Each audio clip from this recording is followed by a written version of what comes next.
I don't want anybody to misunderstand what I'm saying. I would still take Obama over any Republican literally 10 out of 10 times. The Democrats are eons better than the Republicans, and I hate false equivalence bullshit. I don't have the strength.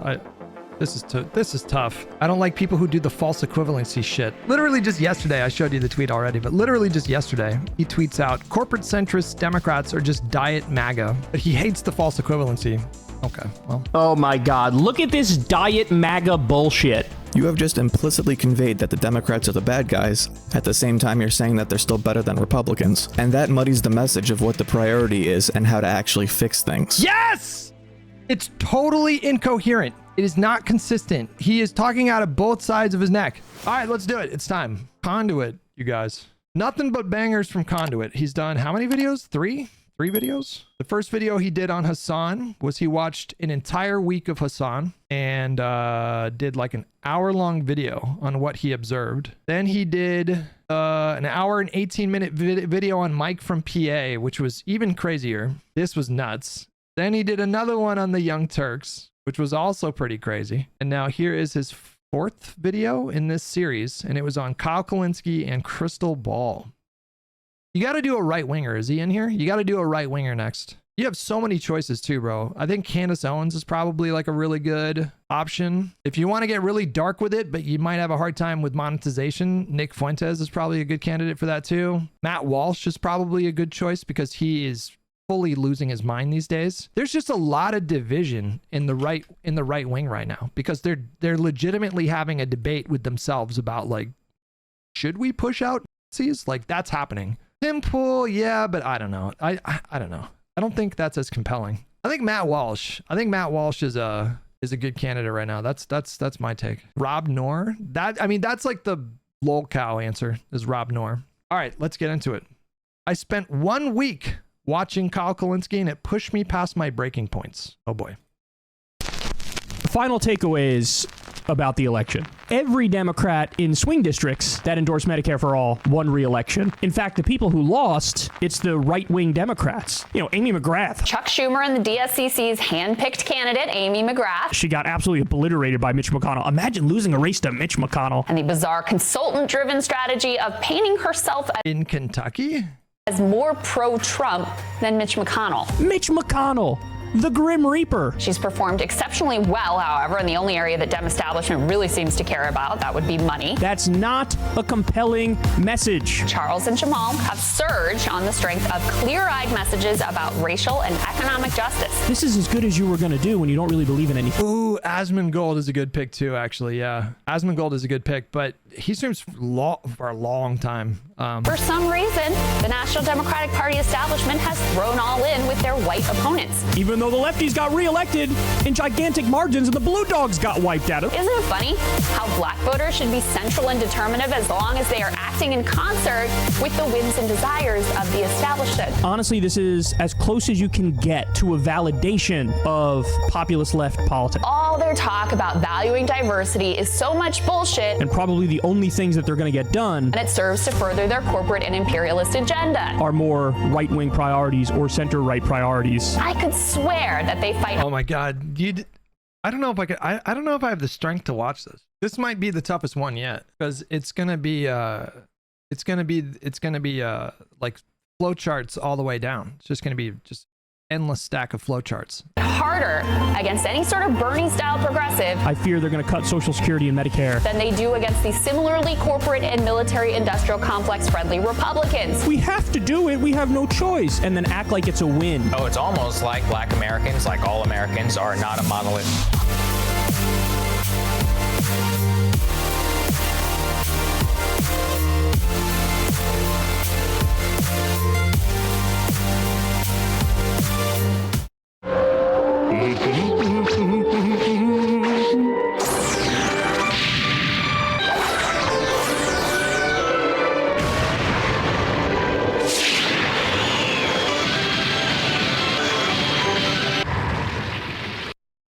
The fact of the matter is, and I know this is so dark to say, but I think it's true, I don't think it matters what Hamas does at this point, because Israel is they're going to continue with the genocide, and they're going to try to complete it. And so if they give up the hostages or if they don't give up the hostages, the end result is effectively going to be the same. That they're going to be obliterated. They're going to be wiped off the map. Son of an emerald whore, starting again! Apparently, I can't go more than a few days without seeing something that drives me up the wall. Maybe I need to go on a social media diet. But whatever the reason, I am now aware that apparently, Matt Gaetz on Tim Pool's show... That is so freaking weird. Literally making the choice on the spot whether or not they're going to buy this congressman. I mean, it's just... is an adequate source of information so long as it's against a group I already don't like. You know, I don't actually think the catty kind of gossip a lot of people enjoy is that harmful, at least on the consumer side. The he said, she said about what they did kind of thing. But the ways it's become intertwined with political discourse is something I've been wary of for years. So much bullshit. We'll get into that. For now, Krystal Ball and Kyle Kulinski, The only buried news team. have been in the political commentary space for years at this point. Kyle has his YouTube channel Secular Talk with now 2 million subscribers and 12,000 patrons on Patreon, and has appeared places That must be nice. Jesus Christ. like the Young Turks I don't know. and Joe Rogan, while Krystal Ball has moved through places like MSNBC, The Hill, So much bullshit. and now has her YouTube channel Breaking Points with her previous co-hosts Sagar We're not a monument! and Jetty with Ryan Grimm and Emily Jashinsky. People want to hear what they have to say, So much bullshit. but maybe I'm not giving them enough credit. I don't like passing judgment just based off of individual clips that get passed around potentially out of context. So I watched a week of both their shows and I'm going to tell you what I learned. And if you like this video and want to see more like it, you can subscribe to my Patreon. No obligation. I'm still having trouble figuring out what perks to offer there anyway. So if you have any ideas, feel free to leave them in the comments. I would genuinely appreciate it. Whole bunch of breaking news to deliver for you here. We got a lot of stuff going on, and most of it sucks ass. We begin in Kyle's spacious backyard as he starts in on Trump blowing up Venezuelan and apparently Colombian boats in the name of stopping quote-unquote narco-terrorists who have yet to be proven as such. The most recent boat that they blew up, according to the Colombian president, was a Colombian fishing boat, and they killed a number of Colombian citizens. The Trump regime is trying to overthrow Maduro and steal the oil, by the way, as Trump admitted in speeches publicly. Okay, would we invade Venezuela for their oil? This is a little complicated, so I'm going to explain it as simply as I can. Venezuela's oil is shit, their refineries are shit, their export process is shit.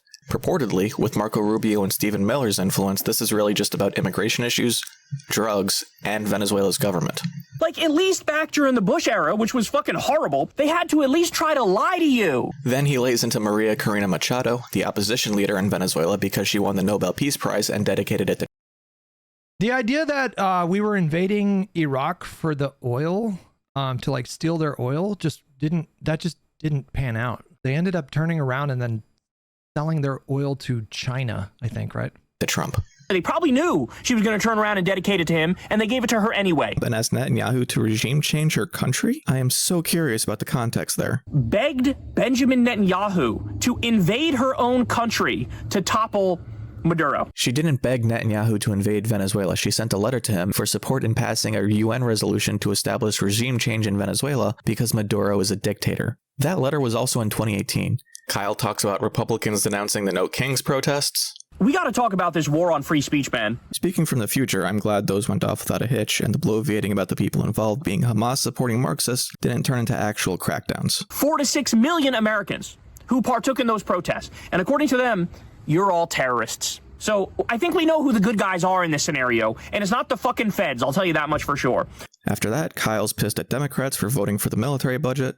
First, he praises the ones that were willing to vote for cuts. So I got to give credit to these Democrats who voted the right way. But he has a message for the rest. What the fuck is wrong with you? The guy is a fucking fascist. Almost all the Republicans and Fetterman, like all of you guys, I'm sorry, you're just evil. After that, we get to Barry Weiss taking over CBS. They want to turn it into a both sides factory, and they want to turn it into a Zionist factory. This Zionist billionaire wants to make sure, hey guys, you need to be pro-Israel, and don't be so hard on Trump. You're going to get genocide apologia. You're going to get Holocaust apologia. Don't you say that. Don't you ever say that. And remember, guys, this is at the same time that Zionists just took over TikTok as well. And they're sort of purging the pro-Palestine content over there. Kyle apparently believes that because Larry Ellison bought TikTok, some Zionist millionaire is going to scrounge together the entire GDP of Israel in order to buy YouTube from Google. YouTube is one of the last platforms standing that, you know, hasn't been totally taken over by Zionist hacks. Some Zionist billionaire could offer Google or Alphabet an offer they can't refuse. Tell them a number they can't refuse. U.S. tourism is down substantially because Trump's a prick who pissed off Canada and the rest of the world. Canadian visits in particular fell 35% in September alone. And also he canceled a massive solar energy project. Like economic self-sabotage. Also, here's where I noticed that the reflection of his laptop in his glasses makes it look like he has googly eyes. Try to unsee that now. After that, we learned that ICE has been... Dude! Now I can't... You're right. Now I can't unsee it. It's like everything everywhere all at once. Trying to impersonate day laborers to find illegal immigrants, and I hate that I find this 22 Jump Street ass impression of an You're right. No, you shouldn't have said that, because now I can't. Yeah, that's all I see now. impression so funny. Hey, Holmes. We sure are illegal, aren't we, Eze? Oh, yeah, we are, Holmes. We're totally illegal and stuff, man. My name is Jeff. This is what they're doing. U.S. variety of fascism is just more embarrassing than anything else. Someone's never seen the producers. What's going on with Israel? Oh, no. For my own purposes, I'm not going to investigate every single attack unless there's some specific circumstance or context. It's possible that some accusations, if they are included, can be effectively countered, but that's a point of clarification, not me trying to preemptively discredit the attacks themselves. The main issue I'm going to take with Kyle's Israel reporting is much stupider. Because for all intents, his primary source is Twitter. Tommy Vietor points out Israeli government officials are talking about the Gaza ceasefire very differently than Trump. Kyle leader. First thing we're doing is getting our hostages back. After that, we'll see. Middle East Eye is reporting that they already broke it, and they have video of them violating the deal, breaking the deal. We also have the Times of Gaza. This was, I believe, the fact of the matter is, and I know this is so dark to say, but I think it's true, I don't think it matters what Hamas does at this point, because Israel is they're going to continue with the genocide, and they're going to try to complete it.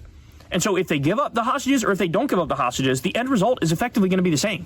When was this? Because have they not given back all the hostages at this point?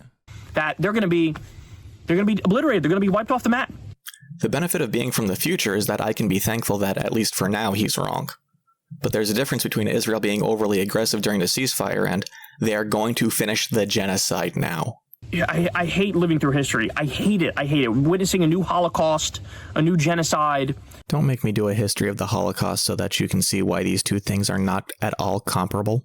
And the U.S. is leading I feel like you already did that in a previous video, didn't you? the way, and Israel's leading the way, and now none of us are safe. Van Jones and some other journalists are apparently doing a fellowship that Kyle claims is about pro-Israel propaganda. In a new journalism fellowship explicitly created to help Israel win its information war. He's referencing a Dropsite News article, which is not great. There are 16 mainstream journalists who are on Israel's payroll, getting probably paid a shitload for doing Israeli propaganda. He's referring to the Karsh Fellowship, intended to mentor 10 journalists on how to cover Jewish stories. The founders cite the Al-Ali hospital bombing, when multiple outlets immediately jumped on the first estimate put out that hundreds of people were killed, when the real number was much lower, as the reason it was founded. Kyle is grossly exaggerating the extent of this, even if the founders have positioned themselves explicitly as pro-Israel and anti-Hamas. Van Jones, remember, he was on Bill Maher's show, and he made a joke where, you go on social media, it's dead Gaza baby, dead Gaza baby, dead Gaza baby, Diddy, dead Gaza baby, dead Gaza baby. Oh, that's because of Qatar and Iran, and they're waging this information war. Total nonsense. The reason why that stuff is out there is because it's happening, and people are interested in it, and they want it to stop. Qatar and Iran are very obviously running disinfo campaigns, given that there have been multiple instances of people using footage from Syria and claiming that they're Israeli attacks. People don't like seeing babies getting blown up in their face on a daily basis. That's why it's out there. I mean, thank you for laying out in clear terms the reason that might be used in a disinfo campaign because of the strong emotional reaction it incurs. Meanwhile, Israel's literally like buying up our media right in front of our faces. The Zionist billionaires are buying like every outlet right in front of our faces and making Barry Weiss fucking emperor of news. This is veering very quickly from legitimate concern to Jews control the media. Yeah. Excuse me. Zionists. Yeah. Every single one of these so-called journalists should be fucking fired. All these people are whores, and Israel's got a lot of money, and they'll fill their fucking pockets. The people in the fellowship get $4,000. I couldn't find what the mentors get, but I assume it is not a lot. Then the Virginia GOP candidate for governor said it's not discrimination to fire someone for being gay. It is. I don't need a source to confirm that. Kyle's right. Look, Spanberger's not the greatest Democrat. You know, I have issues with her, but any Democrat with a fucking pulse is better than these Republicans. Trump reversed a Biden administration regulation to ban a forever chemical. When we had fewer regulations back in the day, there was a river famously in the U.S. that caught fire and it burned. Pete Hegseth got Botox. That's a fun one. They think he's literally manic, like he might be bipolar and he's going through a manic phase. Trump tried to ban flag burning, and someone from Tennessee got arrested for posting Charlie Kirk memes. This is how, and by the way, this shows the lack of resistance too, right, from the Democrats, that he feels like I could just go out there and say, quote, we took the freedom of speech away, and, you know, think, I'll be fine. The Democrats won't react. I won't be clobbered over the head. I hope Democrats are cutting ads with him saying this right now. Shouldn't you have to know at least a little bit to be fucking president of the United States? Apparently not. I mean, that's 2.0. Kyle is Alex Jones 2.0. I mean, that is just textbook flowchart right there. preferable, but ultimately the standards are set by the electorate. I'm fucking pissing into the wind here doing my job. Meanwhile, there's this whole right-wing apparatus, and they seem to drive whatever story, whatever narrative they want to drive home, they seem to be able to drive that home. Now I'm wondering. I hate this. He's doing flowchart. He's doing Green Lantern. This video was made in a lab just to trigger me. Kyle is no slouch in bed. I mean, this guy's getting a ton of views. He says he's pissing into the wind with 30 million views a month. Bro, he's legitimately one of the most influential leftist voices on social media, right? Who's getting more views than him? Maybe Pac-Man, Midas Touch, probably, maybe Mockler. What did Kyle think about Taylor Lorenz's article about Chorus? Welcome, Taylor Lorenz. Thanks for joining us. There's this Democratic Creator Incubator program called Chorus, which is a nonprofit that I helped found to build up a creator ecosystem, which everybody says they want, but few are doing. And it's funded by this liberal dark money group called the 1630 Fund. So according to your reporting, there are restrictive clauses in the contract. They have to funnel all bookings with lawmakers and political leaders through Chorus. That's not true. I set up all my own interviews. You can go ask the lawmakers yourself. You can't support or oppose politicians without Chorus's approval. Hello, I am a leftist that is known for being very critical of the Democratic Party, and I'm a member of a training program called Chorus. And by the way, the program works. In just 2 months, our cohort has added a combined 6 million followers. That's not including me. Lorenz says that the 1630 Fund is, quote, a powerful liberal dark money group. 1630 Fund is our fiscal sponsor. One of the largest documented That was kind of a turning point for me, was the Chorus situation. Because I think at that point I was still pretty open to, considering someone like Kyle an ally. Maybe I'm getting the timing off here. Maybe I'm wrong about the timing. But that felt for me internally was like a big turning point, because the way that the alternative media, like lefty space, jumped on that story, which was so totally and thoroughly debunked. I mean, there were some kernels of I can appreciate the debate of when should you be ethically obligated to disclose versus when should you not be ethically, I'm sympathetic to that argument, even though there were no deliverables. You could make the case that you should still disclose that you're a part of that cohort and that you get a stipend. But the particulars of the story were just so dismantled by the end of the day that the story was posted. Like, people that were in the program were making responses to that article the day that it dropped, demonstrating very clearly that the central claims in the article just were not true. I mean, what he just unpacked just with those last two clips, like this idea that they had these super restrictive clauses in their contract, and that they had to funnel all of their media interviews with politicians through Chorus. These were a big part of the narrative that sprung up about Chorus. And then the whole leftist ecosystem, from Hassan, who, I think Taylor Lorenz very obviously targets Hassan very tactically, because she's trying to tap into his audience.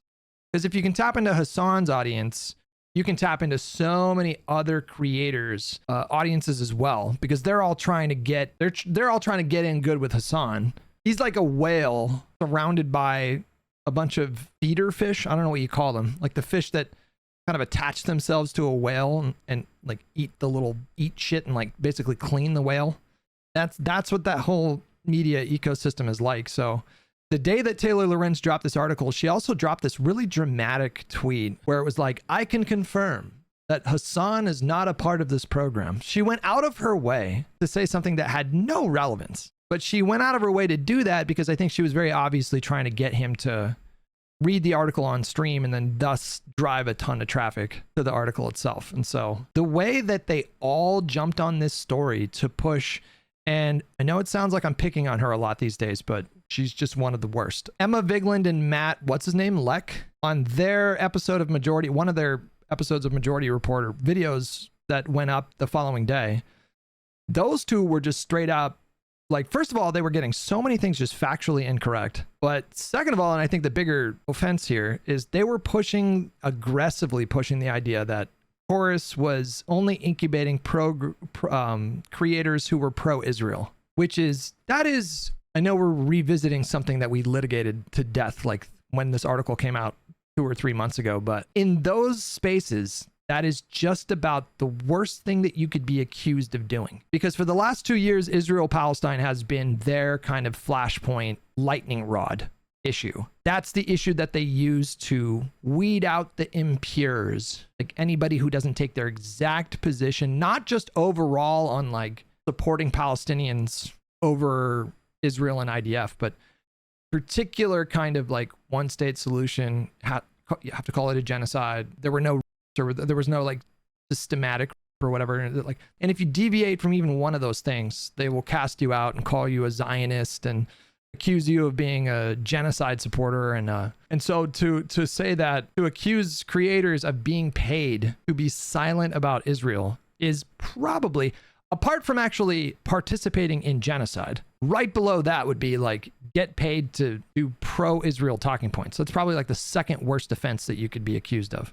Donors to 1630 Fund is the same person funding Meteor's Reporters in Residence program, which Taylor Lorenz herself is a part of. From there, we get to the roundtable Trump held about Antifa being terrorists. Oh, I think Antifa's bad. Oh, I think Antifa's the worst. Oh, Antifa molested my grandma. Then he goes on to Trump saying he would only cut Democrat programs during the government shutdown that I really hope is over by the time this video goes up. Kyle does a good job going over this. We'll be making cuts that will be permanent, and we're only going to cut Democrat programs. Just so you know, that's not a thing. There is no thing that's like a Democrat program or a Republican program. If Trump gets his way and if the Republicans get their way, healthcare premiums are going to skyrocket, but they know they can't win on the merits, so they just lie. And ain't that the main thesis of the Republican Party? And now we're up to the $20 billion Argentina bailout. I took one look at Javier Milei the first time I saw him and I said, that guy's a fucking idiot. Come on, Kyle. What about this guy screams untrustworthy to you? Now we get to Epstein didn't kill himself.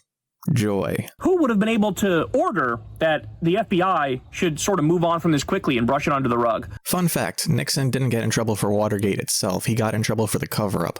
The more you try to paper over a crime, the more you make it apparent what the crime actually is. You can take what I'm saying with a grain of salt, but the reason you should be comfortable settling on the idea that Epstein really did kill himself is that the main evidence of the cover-up is a bunch of incredibly vague information that does not actually connect any dots beyond confirmation bias. We figure these things out because of the way people attempt to I got so much shit for that. There's been so many days where I have these like scalding hot takes according to my chat. The government shutdown, this is like another example of that, where I actually don't think that this is a horrible thing, not the way that it ended, but like that it ended. But when Epstein died, I remember in the day that he died or the next day or something like that, I was telling my chat, I'm like, yeah, he probably killed himself. And it lit the chat on fire. People were like, what? People were just so incredulous. I was like, well, I mean, I feel like he had very good motivation to unalive himself. You have this guy that was worth hundreds of millions of dollars, deeply connected with power, political power, corporate power, had total freedom to live a life of degeneracy and depravity with basically no consequences. And then, you know, you're used to that life for decades. And then you wake up one day and you're in fucking jail. You're in federal prison, and you're going to be in federal prison until the day you die. Might be a couple more decades. That's a pretty strong motivation to unalive yourself. You probably would have been pardoned by now. Maybe. That's true. Maybe. Direct attention elsewhere. The fact that nothing of this kind has happened with Epstein should tell you something about the circumstances. which is that they didn't need to be manipulated. That's the other thing too. I was like, surely at some point we would have gotten something, like something more. We would have like some kind of like whistleblower or something, you know, you would think by now, but not so much. Looks like Trump fucking killed Epstein. Well, let me know if there's any change in his condition. He's dead. Now, by the way, Trump ordered, hey, take my name out of it everywhere you find it. See? Cover-up is much more obvious. And lastly, Kyle has something to say to Asmongold for his comments about ICE using live ammunition on protesters. Hey, listen, Asmongold, I hope you're watching this. I need you to do me a favor and shut the fuck up from now until forever. Now, let's see what Krystal's up to. How you doing? Oh no, is this the Graham Plattner thing? No, it's not, is it? Israel. Oh, for fuck's sake. I am so tempted to just skip every section on Israel this time because it's all the same points I keep going over. But the way Israel is covered keeps bleeding into every other story. Criticize Trump for being a corrupt fascist, but he's better than Biden for getting a ceasefire. But the ceasefire isn't real because Trump is paid off by Zionist billionaires to let Israel get away with genocide. Oh my God, I didn't even think of that. The logic is whatever you need it to be, depending on whatever narrative you want to push in that particular moment. And it can shift literally 180 degrees on a dime. Democrats aren't opposing Trump enough because they're paid by AIPAC. Trump wants to invade Venezuela, and the opposition leader asked Netanyahu for support in the UN. It wasn't like this 2 years ago, right? I'm not crazy that there wasn't a murder board of connections to Israel for every goddamn thing that happens. How did we get here? I think in the last 24 hours, at least 17 Palestinians were killed, but they also are fighting That's not more really and more. my understanding of a ceasefire. Well, that is the understanding that the Israeli government usually brings to a ceasefire. Same as it ever was. There's been a siege on. Yet, when Israelis have seen previous captives released, they've said, how dare you? How could you treat the hostages this way? Palestinians look around at they're like, this is what we look like too. Like, what are you talking about? You don't need to downplay one to elevate the other. Israel is still striking targets in Lebanon, and the Gaza ceasefire is incredibly tenuous, and Israel did restrict aid into Gaza for several months. But the outrage about the hostages hasn't just been about starvation, and that outrage doesn't become unjustified because of apparent hypocrisy, especially when the conditions of the hostages had been an issue prior to the aid restrictions. If the United States actually exerts itself, that's how those wars end. An American president calls up and says, that's it. I don't know what he's basing this on. That's how the wars in Israel over the decades have ended, is because American presidents picked up the phone and told them to end the war? What is this based on? What the fuck is he talking about? I think he's obviously talking about the Lebanon example, but Reagan did not end a war. I'm sure Conduit is actually going to get into this, and I didn't need to say anything. That's why I don't have a lot to say when I watch Conduit's videos, is because I'm fucking smart and I know where he's going with it. So, you know, it's a burden. It's my burden to bear. I'm yanking the leash. A list of every major Israeli conflict and whether the United States put an end to it. To get the hostages back and then go in and saying that they're doing it because they need to disarm Hamas. That's just bananas. Like, this guy is like supposedly, you know, he's held in high esteem as a journalist in leftist spaces, Ryan Grimm. Das Vidania alluded to it earlier. Like, I think what makes Grimm particularly harmful is because he's treated with such, like, legitimacy. Oh, that's Ryan Grimm. Like, he's a serious journalist.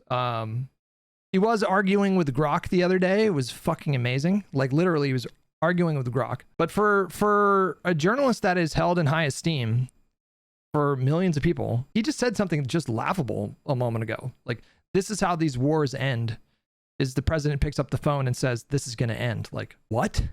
Like, what? I would love for him to explain that. Like, what? What is he talking about? That's such a crazy thing for a journalist. It reminds me of Taylor Lorenz saying about the shot caller. This is a journalist, right? She espouses herself to be a journalist, and or I don't know if that's the phrase that I need.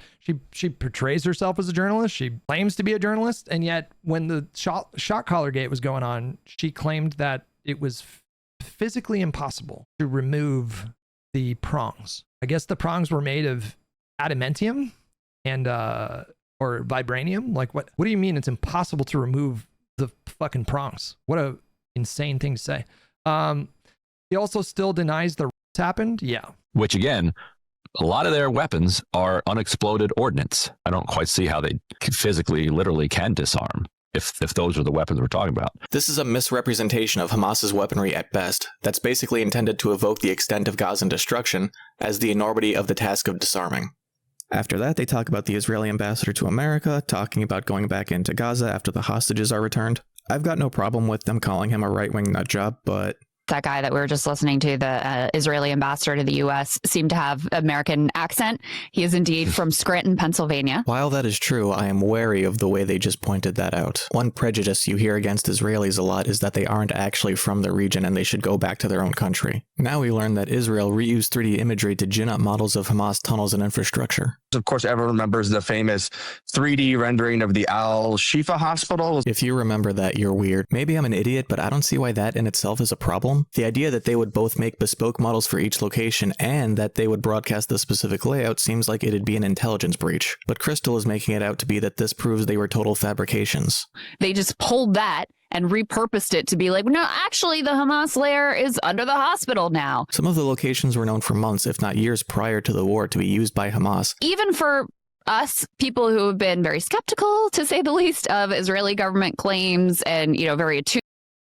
This whole thing always just frustrated me because Hamas themselves bragged very openly and publicly about building a vast infrastructure of tunnels underneath Gaza. They came out and, some people say they exaggerated their claims, but one of Hamas leadership some years ago, not that long ago, claimed that they had dug an infrastructure that was like, I don't know, I'm going to make up a number. It was like 300 miles of tunnels underneath Gaza. But they were very open about doing this. And my understanding is that groups like Amnesty International, even they had come out in the past and acknowledged that there was a vast network of tunnels underneath Gaza.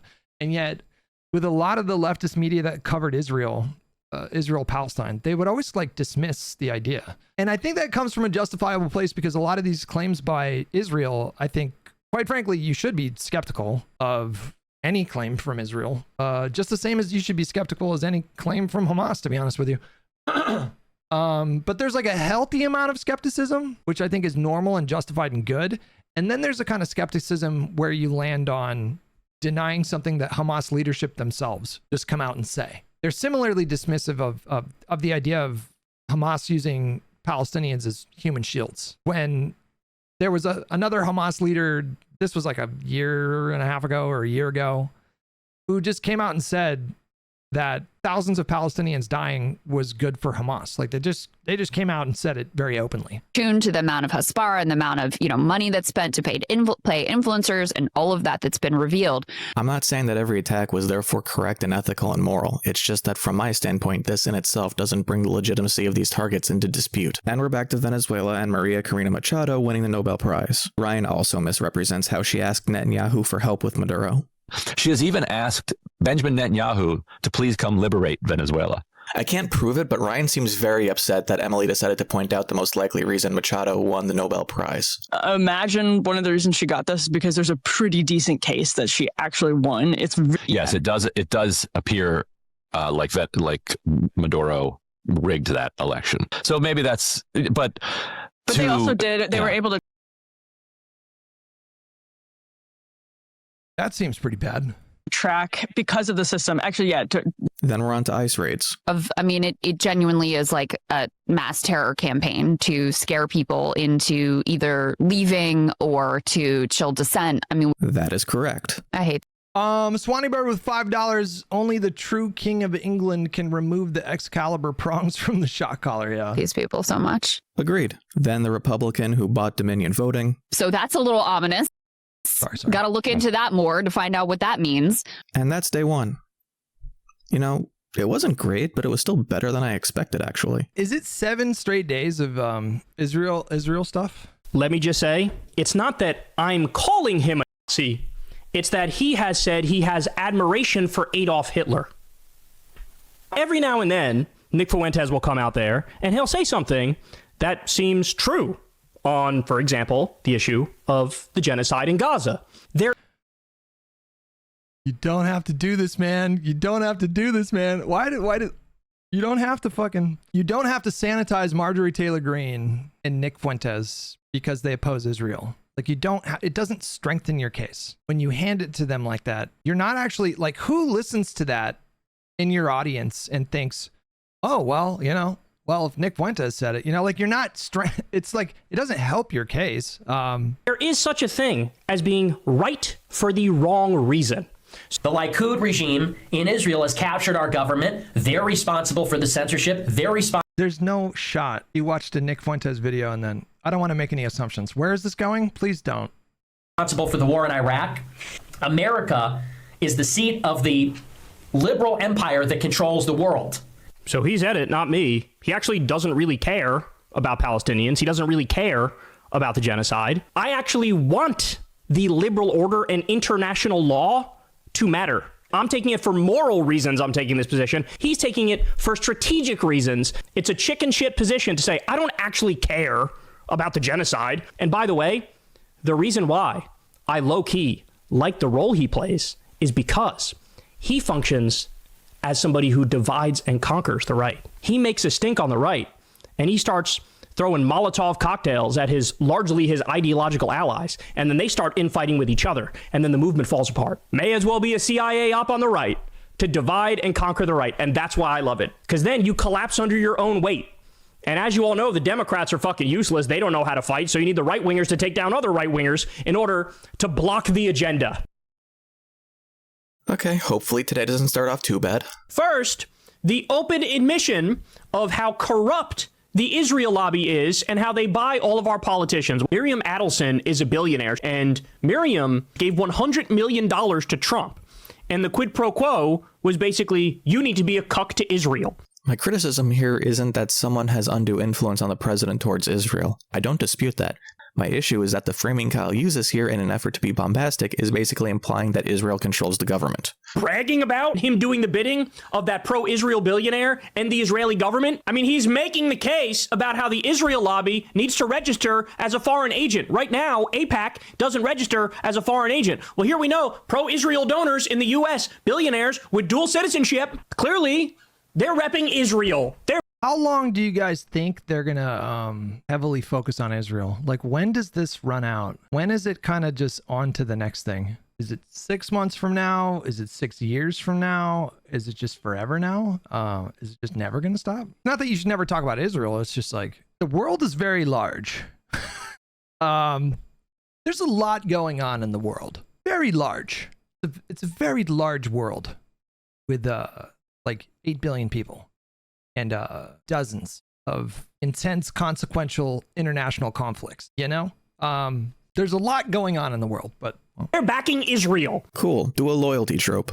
Miriam Adelson is not broad justification for labeling a group as a foreign agent. They're not the America first, my ass cheeks. This is America last. This is Israel first. And of course, the Democrats aren't doing enough about this. You know, it sure would be nice to have an opposition party in this country that could call this out and slam him for it. No, instead what'll happen is the Democrats will keep quiet and try to suck up to the same Israeli billionaires, hoping that they'll pick them. How are you going to out-corrupt Donald Trump? The Likud regime in Israel has captured our government. Trump was protested while giving a speech in the Knesset. Now, I got to be honest. I get so much shit. Certain creators where if you upload a video talking about them, your comments are going to be just filled with rabid fans of that creator. And the ones that always get a ton of like loyal fighters in the replies are like Asmongold, Shu, definitely Hassan, and Kyle.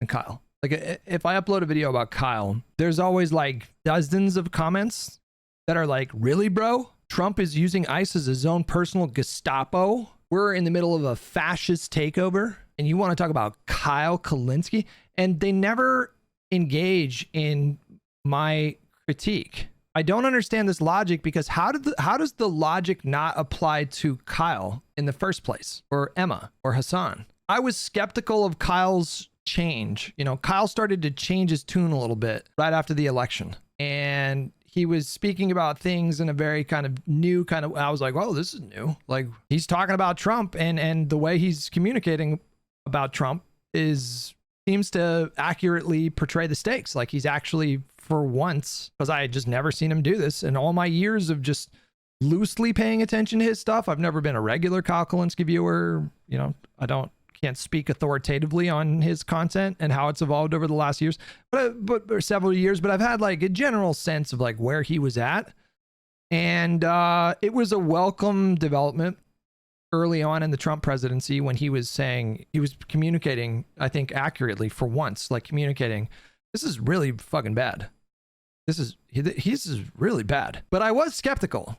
Like I wasn't ready to be like, oh, he's fully on the team now. I welcomed the prospect of that being the case. But internally, I was like, all right, we'll see how this plays out. And then sure enough, I would pick these videos to react to because I would see the thumbnail. I was like, okay, I think people are going to be interested in watching this. Let's react to it.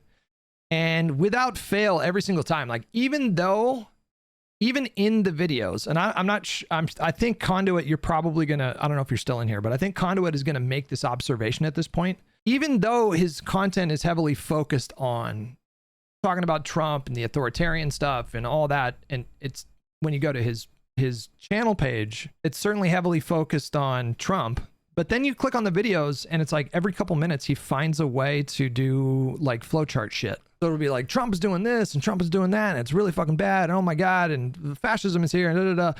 And then every 2 or 3 minutes it's like, wish we had an opposition party that actually knew how to fight. Like it's always laced with all that. But you know, you go to his page and it's like anti-Trump, anti-Bill Maher and Bill O'Reilly, anti-Israel, anti-Schumer, anti-Trump, anti-Trump.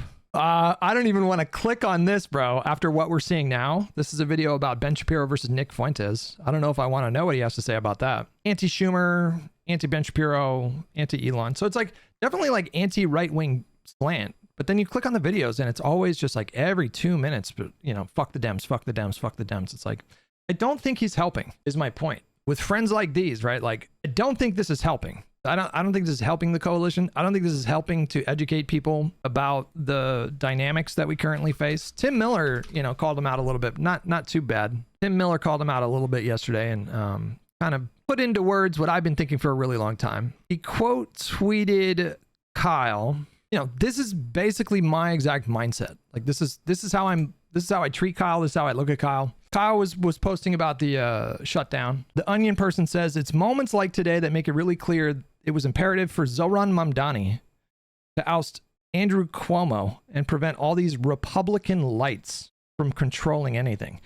Say what you will about the decision that those 8 Democratic senators made, but to label any single one of them as Republican light is so juvenile. It is such a baby-brained take. What do you mean Republican light? Even if you wanted to make the case with Fetterman, which I think that's the strongest case that you would have, I'll grant that one. We'll say that one. Fine. I think maybe you can get away with calling him Republican light. I think that's still a little dubious when you consider the totality of his voting record. But every other Democrat, how are they Republican? Like what particular... You think a vote to open the government, a continuing resolution to fund the government through January, that is enough to call someone Republican light? Just so silly. And then he said corporate centrist Democrats are just diet MAGA. And today, every single left of center voter seems to get it now. He's just not an ally. It was a mirage. All it was potential. That's all it was. It was potential. Seeing Kyle kind of change his tone a little bit and be more explicitly anti-MAGA, that was just all that represented was potential in the future if he continued to keep that focus. But not what he does. I think this depresses turnout. I don't think this helps to educate people. The people that are calling him based in my chat, like I actually hate you guys. I don't. I take it back, but I kind of do, but I don't. Diet MAGA. That is such a distortion of reality. And then Tim said, I believe MAGA is an authoritarian project that is a fundamental attack on the American system of democracy and vulnerable people they don't care about. Jean Shaheen can suck, but she is not diet version of that. And to make the comparison is to sanitize the MAGA threat. That is what this amounts to. When you do this thing where you're like, oh, it's just diet Republicans, just Republican light. What you're actually doing is you're sanitizing the MAGA threat. That's what you're doing. You're trivializing the actual threat. In my mind, you know, if somebody is tuning into Kyle Kulinski every day and watching multiple videos a day, or even just one video a day, you're going to get the same kind of messaging of like, well, the Democrats just like, number one, they don't fight. That's fucking absurd. in the last month. Democrats don't fight in the context of the last year. Like, what? We just had the longest government shutdown ever. We have multiple Democratic governors all over the country that are taking meaningful action to challenge the Trump presidency, suing him in court, winning those cases in court, blocking certain policies. You have Democrats in Congress, just at the longest shutdown that we've ever had, who came out a little bit better than they were going into it. And because of that shutdown, Donald Trump lost net like 5 points, which is kind of a big drop in 1 month to go like net negative 5 points in the aggregates. That's a pretty big drop. Seems like they got the better of that fight and we just fucking gave up all of that. I think you are looking at this in the wrong way, brother. Do you really think this fight is over? You think we're not going to be having another fight about healthcare by the time they need Democrats' votes again to fund the government? You don't think there's going to be another fight? Like, this is not over. I don't think that like being motivated by a desire to prevent a lot of like real pain for tens of millions of low income families, I don't think being motivated by a desire to spare those people pain should ever be described as Republican light. That's fucking insane. Who would be blamed for that pain, Hutch? Because the Dems were not being blamed. But you're missing the point. You still have to deal with the pain though. And I'm sorry, it is a Lord Farquaad moment for the Democratic voter base. That is what's happening. That is what's happening. There's a Democratic voter base that are essentially volunteering other people to do a hunger strike in order to extract concessions that they are very unlikely to extract, which means for a lot of those people, they think that you should just keep the government shut down indefinitely. That's hard to justify in my mind. Sheldon Whitehouse would be a decent minority leader. Yeah, maybe. Maybe. I don't know. We'll see if Schumer steps aside. I really hope he does. I think it's the right thing. I think now's the time. Honest, I don't know what this protest was. It's very possible it could be the Ben Gvir or Smotrich types, the super far right. Okay, feel like you should know. It was the Israeli left. They explicitly called him out for aiding the genocide in Gaza. If it hasn't hit you yet, it's at this point it should hit you that both Israel and the U.S. are going to go down in history like Nazi Germany. Until such Maybe. I guess maybe if China just becomes completely dominant and that they become the world hegemon and they write the history books, then maybe it's possible. The time that the United States becomes fully and permanently incapable of providing the world with humanitarian and diplomatic aid, as well as safe pathways for trade, I don't think that's true. What's happening in Gaza is, to put it mildly, fucking atrocious. Trump is enabling it. To say that doesn't contradict either idea that the people in Gaza need a government that supports them instead of using them as a meat shield, and that America's culpability in that does not outweigh the literal millions of people it has kept alive with food, clean water, and medicine. Part of what I think is necessary to fixing the problems we're currently having is to actually feel like America is worth fighting for, and condemning us to the dustbin of history serves only to validate its destruction. Literally right up there with the evil guy with the freaky mustache. He knows how to use those weapons. He sure does. He aims it right at those toddlers and goes, pew, pew. That's what he does. So the only good news that's come out is the 20 Israeli hostages released, but the 2,000 Palestinian hostages being released. By the way, they said you're not allowed to record their reactions. The problem is that you need to disentangle actual issues with Israeli detainment from the Hamas propaganda that would obviously be created the same way they created propaganda for the hostage releases that were spread by people who should have known better. Hamas is giving them drugs, and that's why they're dabbing them up. Hamas gave them the drugs that make you dab up Hamas. Thankfully, we're off Gaza. Kyle has a good idea to have lawyers at ICE protests documenting. Does anyone dispute that they sedated the hostages when they did those exchanges? Does anyone dispute that? They gave them like powerful sedatives. The ones that were like filmed specifically with propaganda in mind. And explaining what's happening in real time. There should be a lawyer at every single one of these protests with a megaphone. We need that professionalism. We need that energy. We need that understanding of the law. Is the U.S. sending troops to Israel? But we just left. Trump just illegally sent U.S. troops to Israel. It's not illegal for Trump to send non-combatant members of the military to Israel, and nowhere in the article he's looking at here does it actually say it is. Nor does it say anything about the legality of this operation and reporting from BBC, NPR, or PBS. Kyle is somebody who throws around like illegal and war crimes for like literally everything. That's how he communicates for any topic. It doesn't matter what you're talking about. By all accounts, he does not, as Kyle says here, need to go through Congress. You would need to go through Congress in order to do that. But it creates a new opportunity for Kyle to say that Dems aren't doing enough. It's not like Democrats are actually acting. He does it every day, bro. It's every video. It's every video. Why are people treating him like he's this like ally to the Democratic Party coalition? It's fucking insane. As a sufficient opposition party, so they're not fucking talking about this. By the way, I like what Wajahat Ali says here.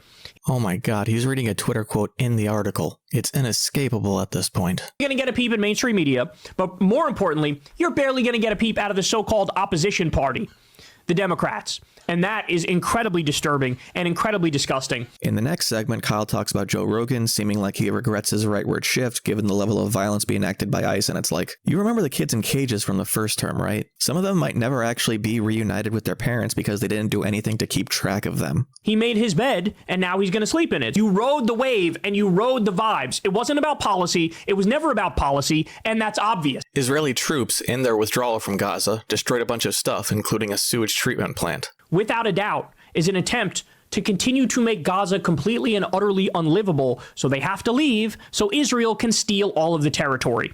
No idea if there's some justifiable context surrounding it, given the pictures they took. I'm more inclined to think that there isn't any. This was a stupid and egregious action, not just because there are now no operational sewage treatment plants in Gaza, but now the sewage that will most likely get dumped into the Mediterranean will just end up contaminating Israeli beaches. And I unfortunately have to give Ryan Grim credit for having pointed that out later in the week.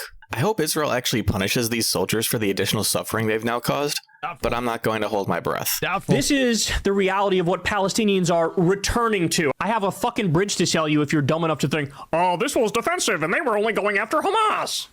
If you actually believe that, you might be the dumbest person on the planet. Because there's about 30,000 Hamas members, and there were over 2 million people in Gaza. But somehow you blew up 80 to 90% of all of the buildings in Gaza, and we're supposed to believe this was super targeted and defensive against Hamas. 30,000 people with guns and the ability to force other people to work with those guns and 2 decades to operate are actually extremely capable of outfitting the majority of buildings in Gaza with traps and supplies that would need to be destroyed. They have talked about this. This isn't a conspiracy. The intention of Hamas was to draw Israel into Gaza, get them to destroy everything, and turn the world against Israel so that they can force everyone there to leave if they can't just kill them. You might think that's crazy, and you'd be correct. The leaders of Hamas are religious authoritarian extremists. They are crazy. That doesn't absolve Israel of actually doing it, but it also means that Hamas played an active role in its destruction as well, and the people who suffer for it are the Palestinian civilians. Oh, no. We can't do that. We can't do that. A nuanced take? You're not allowed to do that. Bro, what are you thinking? You should take this video down. You don't do nuance for these kinds of things. Who could just as easily set off the booby traps left for IDF soldiers if they aren't dealt with. Let's also say this. If anybody is celebrating at this moment when this is what has already happened to Gaza, that takes a special kind of sickness. Yes, I will celebrate that these people are not dead. From Gaza, we go up to Lebanon for the Israeli strikes occurring there. A journalist was on the ground in these towns where residents are attempting to return to their towns amid constant drone attacks. So it's not really a ceasefire. It's you cease and we fire. Once again, this kind of reporting omits that Hezbollah, the group that has been ordered by the UN and the actual government of Lebanon to disarm, but still refuses to, will violently come down on anyone who does not toe the line on their narrative about Israel. Before even getting into the substance, the first reply to Ryan's tweet that Kyle's looking at is not great. Kyle says Israel is collaborating with ISIS-affiliated gangs in Gaza to steal aid and continue fighting Hamas so they can abide the ceasefire. Literally. I remember this. He was so confident about it too. What was the context of this? Well, I guess you're going to unpack it here. ISIS-affiliated gangs. I'm not kidding. ISIS-affiliated gangs. Almost. Israel is arming groups in Gaza, and they all have their own individual issues with extremism and criminality, even as they're opposed to Hamas. Netanyahu has admitted to doing it and has been called out for it, given that it is reminiscent of their last strategy to keep the Palestinians divided. But the ISIS affiliation is tenuous at best. One group, led by Yasser Abu Shabab, is claimed to have ISIS connections, while Shabab was a narcotics smuggler, but I have not been able to verify them and have seen nothing to indicate that those ties would still be active. But more importantly, I haven't been able to find anything tying any other groups to ISIS. From what I can tell, this claim emerged from an Israeli minister vaguely mentioning ISIS connections when revealing that Netanyahu was arming the gangs to the press. This is why you don't use Twitter as a source. So, yet again, I'm correct. Aid is on the way. Bon appetit. And it's literally a missile. That is gross. Then he talks about Bill Burr performing at a comedy show in Riyadh. You know, doing a little jig for them, doing some little tap dance for them. You like this, Massa? You feel comfortable? No, now I feel really uncomfortable, actually. Lastly, Kyle goes over the $200 million crypto short, most likely pulled by someone with insider information of Trump's Chinese tariff announcement. This is what we'd like to call insider trading. But, of course, crime is now legal, so they're going to get away with it. Everybody just feels like nothing matters anymore. And so just like it is what it is. And I'm sorry, man, but that's the mindset that brings us to hell. Like things have to matter. We have to care. We have to, log these things and then eventually hold these fuckers accountable. Day 2, Kyle, in the bag. Let's start with China. Trump, in what was likely an Adderall-fueled bender, decided that China was being mean, and so he decided that there would be 100% tariffs. Trump saying, quote, everything will be fine. It's not exactly the confidence boost. Congressional Republicans nowhere to be found as Trump unconstitutionally usurps their authority. And we're looking at Twitter to go into what China's strategy is for dealing with Trump and his nonsense. So now they're in a position where they can play this, what he describes as the rare earth card. And here's where the China glazing starts. Krystal here reaches for every word to explain how China has been pivoting to state capitalism without specifically saying state capitalism. The promise and the peril of a more planned economy. Yeah. Because the Chinese are executing this extremely well. You know, the amount, when you look at the number of people who've been lifted out of poverty over the past number of decades, overwhelmingly. Just anecdotally, and I really mean that. So I do not claim to be an expert in China, just to be clear. I can't speak to you about their economy, about the success of the government's economic plan. I can't speak to that. Purely anecdotally, I have a friend who's Chinese who took a trip to China like 7 or 8 months ago, and the purpose was to try to set him up with a wife. I don't know, something crazy. I was like, what the fuck? That sounds crazy. How are those dates? And he said wherever he went in China, he said that there was so much poverty everywhere, that it was he saw a ton of people that were in not great shape. Again, totally anecdotal. I don't even know why I brought it up. I'll leave it to my China experts in chat. But he said that China was really struggling right now. And, he actually has family in China. And so I don't know, telling you what he said. That is because of growth in China. Like the number of their rapid economic growth and the number of their own people that they've been able to lift out of poverty is truly like one of the great economic miracles in history. They rejected the path that we, pushed. The global level of extreme poverty basically fell off of a cliff. Now, there's problems with that metric. Some people live in what we would consider abject poverty, but they don't qualify for that specific kind of label, according to, is it the IMF who makes these kinds of determinations? But the amount of global extreme poverty like fell off of a fucking cliff in the post-war era. But a huge chunk of that, and in fact, most of that improvement, that alleviation of extreme poverty, whatever that metric means, came from India and China, partially like opening up their markets to, Western trade partners. But my understanding is that China still has a huge amount of control over the economy, in the sense that all of the billionaire corporate oligarchs, they're all beholden to the party.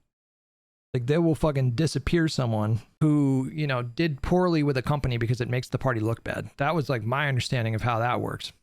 On the former Soviet Union of this neoliberal shock doctrine, saw that did not go well, and understood the global international system well enough to basically sort of use it and for their own end. So they've been able to accomplish something that is extraordinary because it's been driven by the top. Then they talk about the government shutdown leading to Trump and the Project 2025 writer Russ Vought cutting a ton of government jobs, and it's weird.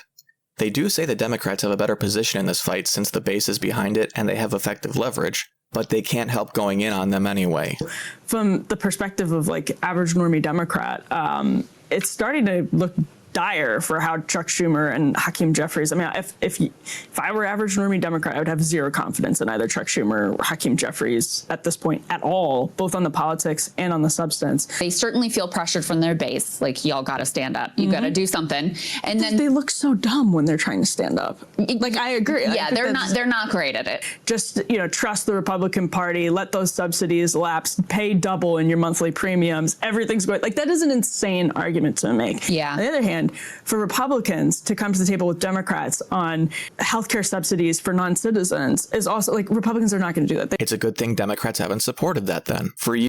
Wow, that's actually kind of crazy. Breaking Point host just parroting absurd Republican propaganda that the Democrats were fighting to give Medicaid to illegal immigrants. It's a good thing Democrats haven't supported that then. For years already, Medicaid has been obligated to cover any life-threatening emergency that people come to a hospital with, regardless of their legal status. I was going to say, like, it's the same thing with what we were talking about the tariff policy earlier in the show, which is that, like, in theory, there's a way to do this that is coherent and makes sense and would be a bitter pill for the neoliberals to swallow. And in the same way with, like, the theory of Doge could be a bitter pill for, like, the the federal unions to swallow and the, quote, swamp to swallow. We already had federal. Holy shit, Conduit. You made a Martin Scorsese film. This is an hour and 41 minutes. Honestly, though, by my standards, we're plowing through this thing. I think it's only taken us an hour and a half to get through the first 30 minutes. Audits for government waste and corruption. That's part of why they didn't actually find any. Oh, but I should have mentioned Chuck Schumer had another just completely idiotic tweet where he said, like, riff Russell vote. It's like, this is Dem leadership right now. It is so pathetic. Do not judge your representatives by their ability to get Twitter dunks. Marjorie Taylor Greene appeared on a podcast, and because she... I need somebody to help me find it, bro. There was honestly, AI might be able to find it. There was some kind of like a study that was done recently. It was like 2 weeks ago. It was unpacking, like, okay, so the Democrats who get the most social media engagement, how is their popularity relative to the Democrats that don't get a lot of social media engagement? And what they found was that the Democrats at the top of, like, the social media engagement had significantly lower popularity ratings than the boring Democrats that don't get a lot of engagement. But that kind of makes sense because the Democrats that are going to get the most social media engagement, they're going to be highly partisan. They're going to be like Gavin Newsom making fun of MAGA, JB Pritzker picking a fight with Trump and that kind of stuff. It was not surprising at all because in national politics, the more partisan you are, the less popular you are. And it's the more nonpartisan people, the more bipartisan people. I know that people don't like, but they're typically much more popular. And I think that just makes sense at face value, like on its face. She wasn't a total loony bird. I guess that means we should take her seriously now? Even if some of MAGA's kind of, quote, drain the swamp policies are ideologically defensible or coherent from a populist perspective, the execution of them it's process versus direction. And when the process is annoying Marjorie Taylor Greene... It's not annoying her. She doesn't care. She is and will always be a QAnon conspiracy theorist who harassed school shooting survivors. She says this very clear. She's like, she has not wavered one bit on these policy ends. It's the means that she's questioning. And people suddenly saying, oh, Marjorie Taylor Greene has changed. Again, if you think that, you should go back to her original run for the House in Georgia and look at how similar exactly what she's saying is over and over again. Healthcare is a part of her origin story. It's funny that this conversation actually goes into the way podcasts offer casual insight into people as a way to ingratiate yourself, and both of them actually still seem to be ingratiated. I think if you watch all of her interviews recently, she's literally just speaking her mind and not letting any of those talking points get in. The fact that she wasn't a career politician. Yes. And was just like a MAGA Facebook mom sharing weird conspiracies. Like, why are they doing this, man? I think that speaks to kind of the weakness of their movement, to be quite frank. Although I would say that they're showing signs of life. There's a Seattle mayor. How did that race go, by the way? Do we know who won that race? There was a progressive challenger to the Seattle mayorship. And when I left off last night on my Twitter feed, the progressive candidate had kind of like inched ahead. So that's, if the progressive candidate wins, that's two, major cities that have elected very far left or more far left candidates. So I don't know, but like I think it speaks to like the weakness of your movement, where if you're so desperate for people to join your cause and you're welcoming Marjorie Taylor Greene, that's kind of an issue, I think. Like she's kind of legit in that way, in a way that a lot of other MAGA politicians aren't. You can't defend your stance? How did you get over 30 appointments with senators? This is just, this should, first of all, she's so tiny. What a tiny human being. I didn't really realize. Maybe it's the perspective shift here. I think David Hogg is pretty tall. Probably not taller than me, but let's look it up. David Hogg. Oh, 6 foot? It says 6 foot. Yeah, he's pretty short guy. She just looks so tiny. Is she like 4 foot? Is she like 4'10"? She looks so small in this picture here. This is just something that people should never forget. This is was she even an elected member of Congress then, or was she a candidate? I think she was a candidate when she did this. Following a mass shoot, like a school shooting survivor, and then badgering him with conspiracy theories. Like, it's so fucking crazy. You should never forget that that's who she is. She can try to sanitize her image as much as possible. And apparently she has aspirations of becoming president. Good luck with that. Well, we'll see. But this is who she is. Like, stop welcoming her into your movement. Just, what are you doing? How'd you do that? How did you get major? Like, you can exploit the division that she causes without like welcoming her with open arms. You can do that. You can use her, you can exploit her for your own political benefit, but you don't need to be like, you know what? She's kind of making sense these days. It's like, dude, she is a fucking crazy person who just as recently as just a few years ago legitimately was floating the idea that fucking a Jewish billionaire shot lasers in Hawaii. That was like fucking 3 years ago, man. That kind of crazy doesn't just wear off in a few years. She should have just said Zionist. True. That's so true. Press coverage on this issue. And how did you get kids? Why do you use kids? Why kids? And I like, if it sounds like we're glazing Marjorie Taylor Greene right now, it's actually just like she's a very interesting case study. It is worth saying, though, that her position on Israel in particular, which is an area where I would say she has definitely changed, and very possible that AIPAC funds some candidate against her to the tune of millions of dollars. Marjorie Taylor Greene ran unopposed in her last primary and won the election by almost 30 points. In what world does AIPAC, of all things, shift a single voter in that district? Yeah.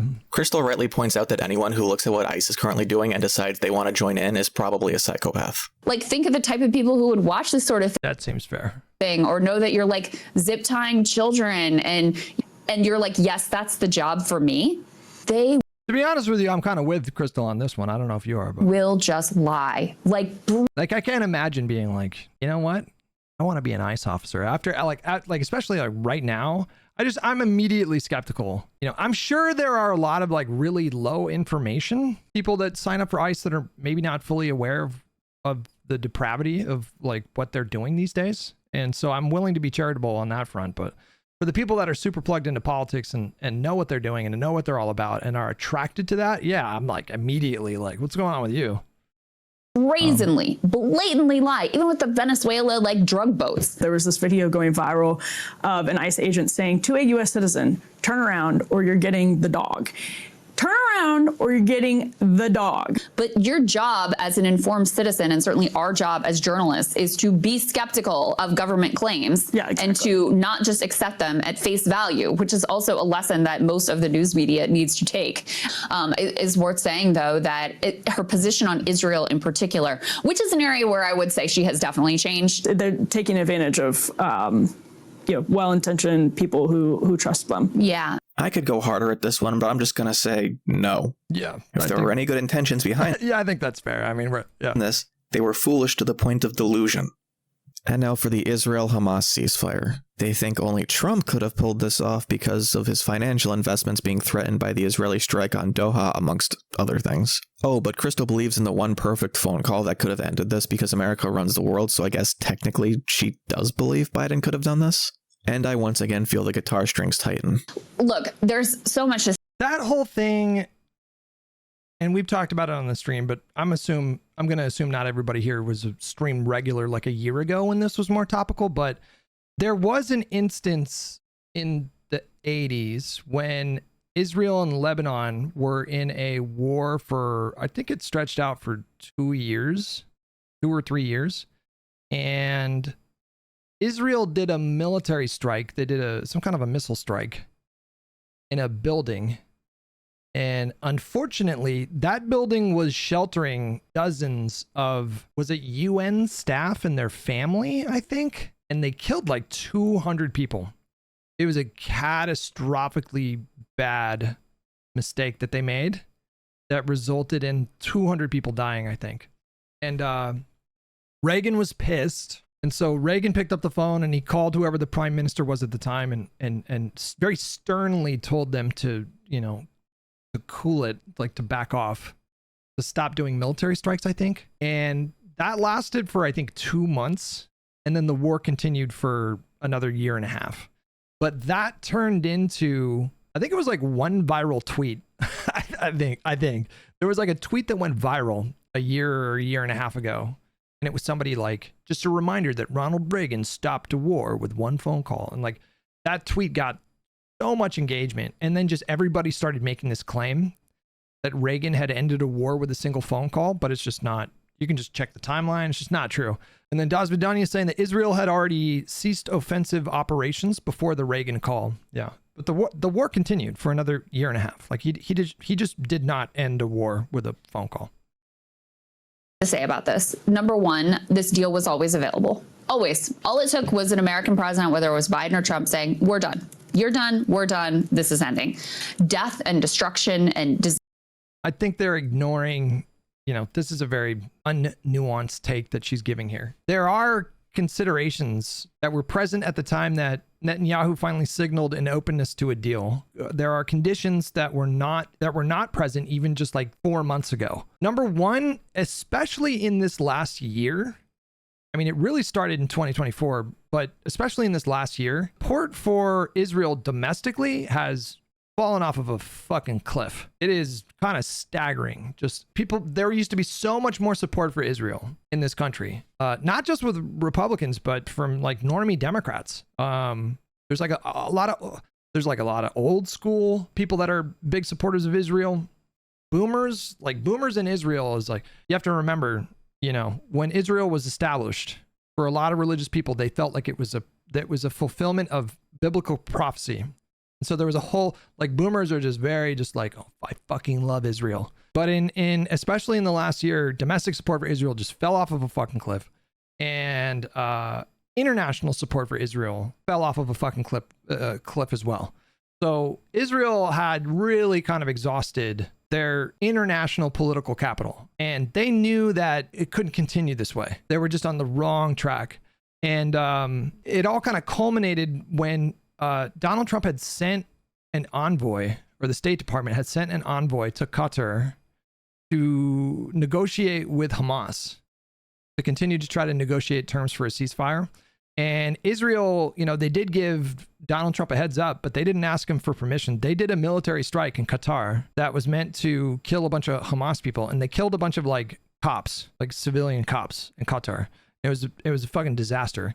And at that point, because of that fuck up, and then combined with the fact that they had lost so much international support in the last year, that very much contributed to Netanyahu being open to a prolonged ceasefire. That was not Donald Trump and his team pulling some really brilliant high-level negotiation tactics and blah, blah, blah. It was just the conditions changed so much. And I 1000% believe that had Kamala been president, the outcome would have been the same if it had played out the same way. So there's that part of it, but then there's also the part where it's like, okay, there is a somewhat of a ceasefire that's happening right now. So like, I know that the bombs haven't completely stopped, but significant de-escalation of violence in Gaza, which is phenomenal news for Palestinians. And you know, I celebrate the fact that they don't have to deal with the level of violence that they had been dealing with over the past 2 years. That's certainly welcome good news. But you know, how many people think that this deal is actually going to pan out in the long run? It seems totally unlikely. And there's already been enough fractures in the ceasefire at this point to be just highly skeptical that the agreement is going to hold up over time. It seems very unlikely. Disease and horror that has been enabled now by 2 successive American administrations is something that none of us should ever forgive. Even if you put the entirety of Gaza at Biden's feet, despite the fact that he does not own Israel, that still pales in comparison to Trump's handling of COVID that killed more people than the entirety of the injured and killed in Gaza. I don't think Joe Biden could have done it. I don't think Kamala Harris could have done it. I don't love. Well, they could have. Well, they could have done a lot of things. It was not hard to achieve. Clearly, everyone in charge just missed the most obvious and rational way to avoid. This is the Hassan logic. Hassan claimed that he could have ended the war with a 5-minute phone call. Bloodshed. I'm sure that's exactly what you were thinking on that day. All right, that comes later. And it will require Trump to hold firm and say, no, I said the war's over. You're not doing this. I'm not supporting it. We're done here. For business reasons, I actually think there's an argument that Trump is more likely to hold firm. That's stupid. You're stupid. Stop being stupid. And in some respects, like, they have been screwed by like neoliberal Western deal making. God, it's like you just use words you hear randomly to try and sound smarter. This is why you don't use Twitter as a source. And lastly, Peter Thiel. You gotta work on your singing. Thinks Greta Thunberg and anybody who opposes AI is the Antichrist. Don't think we really need to marinate on that one. Very convenient. Well, hang on. I don't know. Peter Thiel might be onto something with that one. That he sees any sort of Hideo Kojima came out recently and was like, there was a quote of his where he was saying he wasn't opposed to AI and how, you know, you can use AI to like empower artists. Was his kind of spin in terms of game development. Ooh, that pissed a lot of people off. People felt like that was like a huge betrayal coming from Kojima, who's just such a artist, you know. Infringements on technological development as helping to usher in the Antichrist. Agreed. I'm just playing about the Peter Thiel thing. Relax. Friends of the show, Dave Smith and Omar Badr, went on Piers Morgan's show, and they debated this Israeli propagandist. This is a lesson right here from Dave Smith. He is going to absolutely disarm this Zionist propagandist and run circles around her. There was one conversation that Dave Smith had recently that did not go well for him. I'm not usually a big Coleman Hughes guy, but boy, was that bad. I swear to God, all of the Zionist propagandists, it's like you pull the drawstring on the back of the puppet and it says like the same 3 things over and over. Accuse somebody of being sympathetic to Hamas, or call them an anti-Semite, or bring up a very skewed version of history to try to portray the Israeli narrative. You're supposed to handle that exactly as Dave Smith handled it here, where he just deconstructed it in record time. Usually the Zionist propagandists who go on Pierre's show, usually they're total fucking psychopaths. Look, I think they could tell they're losing the propaganda war. The aggressive, we're going to yell at you, we're going to call you liars, we're going to say you're anti-Semites, we're going to say you love Hamas. I think they realize that is failing miserably. I learned about Zionism as a concept and as like a term, a label, back in like 2003 when I was devouring Noam Chomsky books, but I never heard people say that word outside of a academic setting. Like I was in college at the time, so we were dissecting Zionism in an academic fashion. It was just never something that the lay person used. Nobody used that term. It was a pretty outdated term by that point too. And then all of a sudden, bro, in the last fucking 2 years, people are throwing it around everywhere. And so now you're getting this new flavor, this new variety of like liberal Zionist, moderate Zionist, who tries to be more level-headed in the debates. But as you can see, even with that presentation, all falls apart anyway. Day 3, and I'm ready for more Israel like I'm about to dive into an empty pool.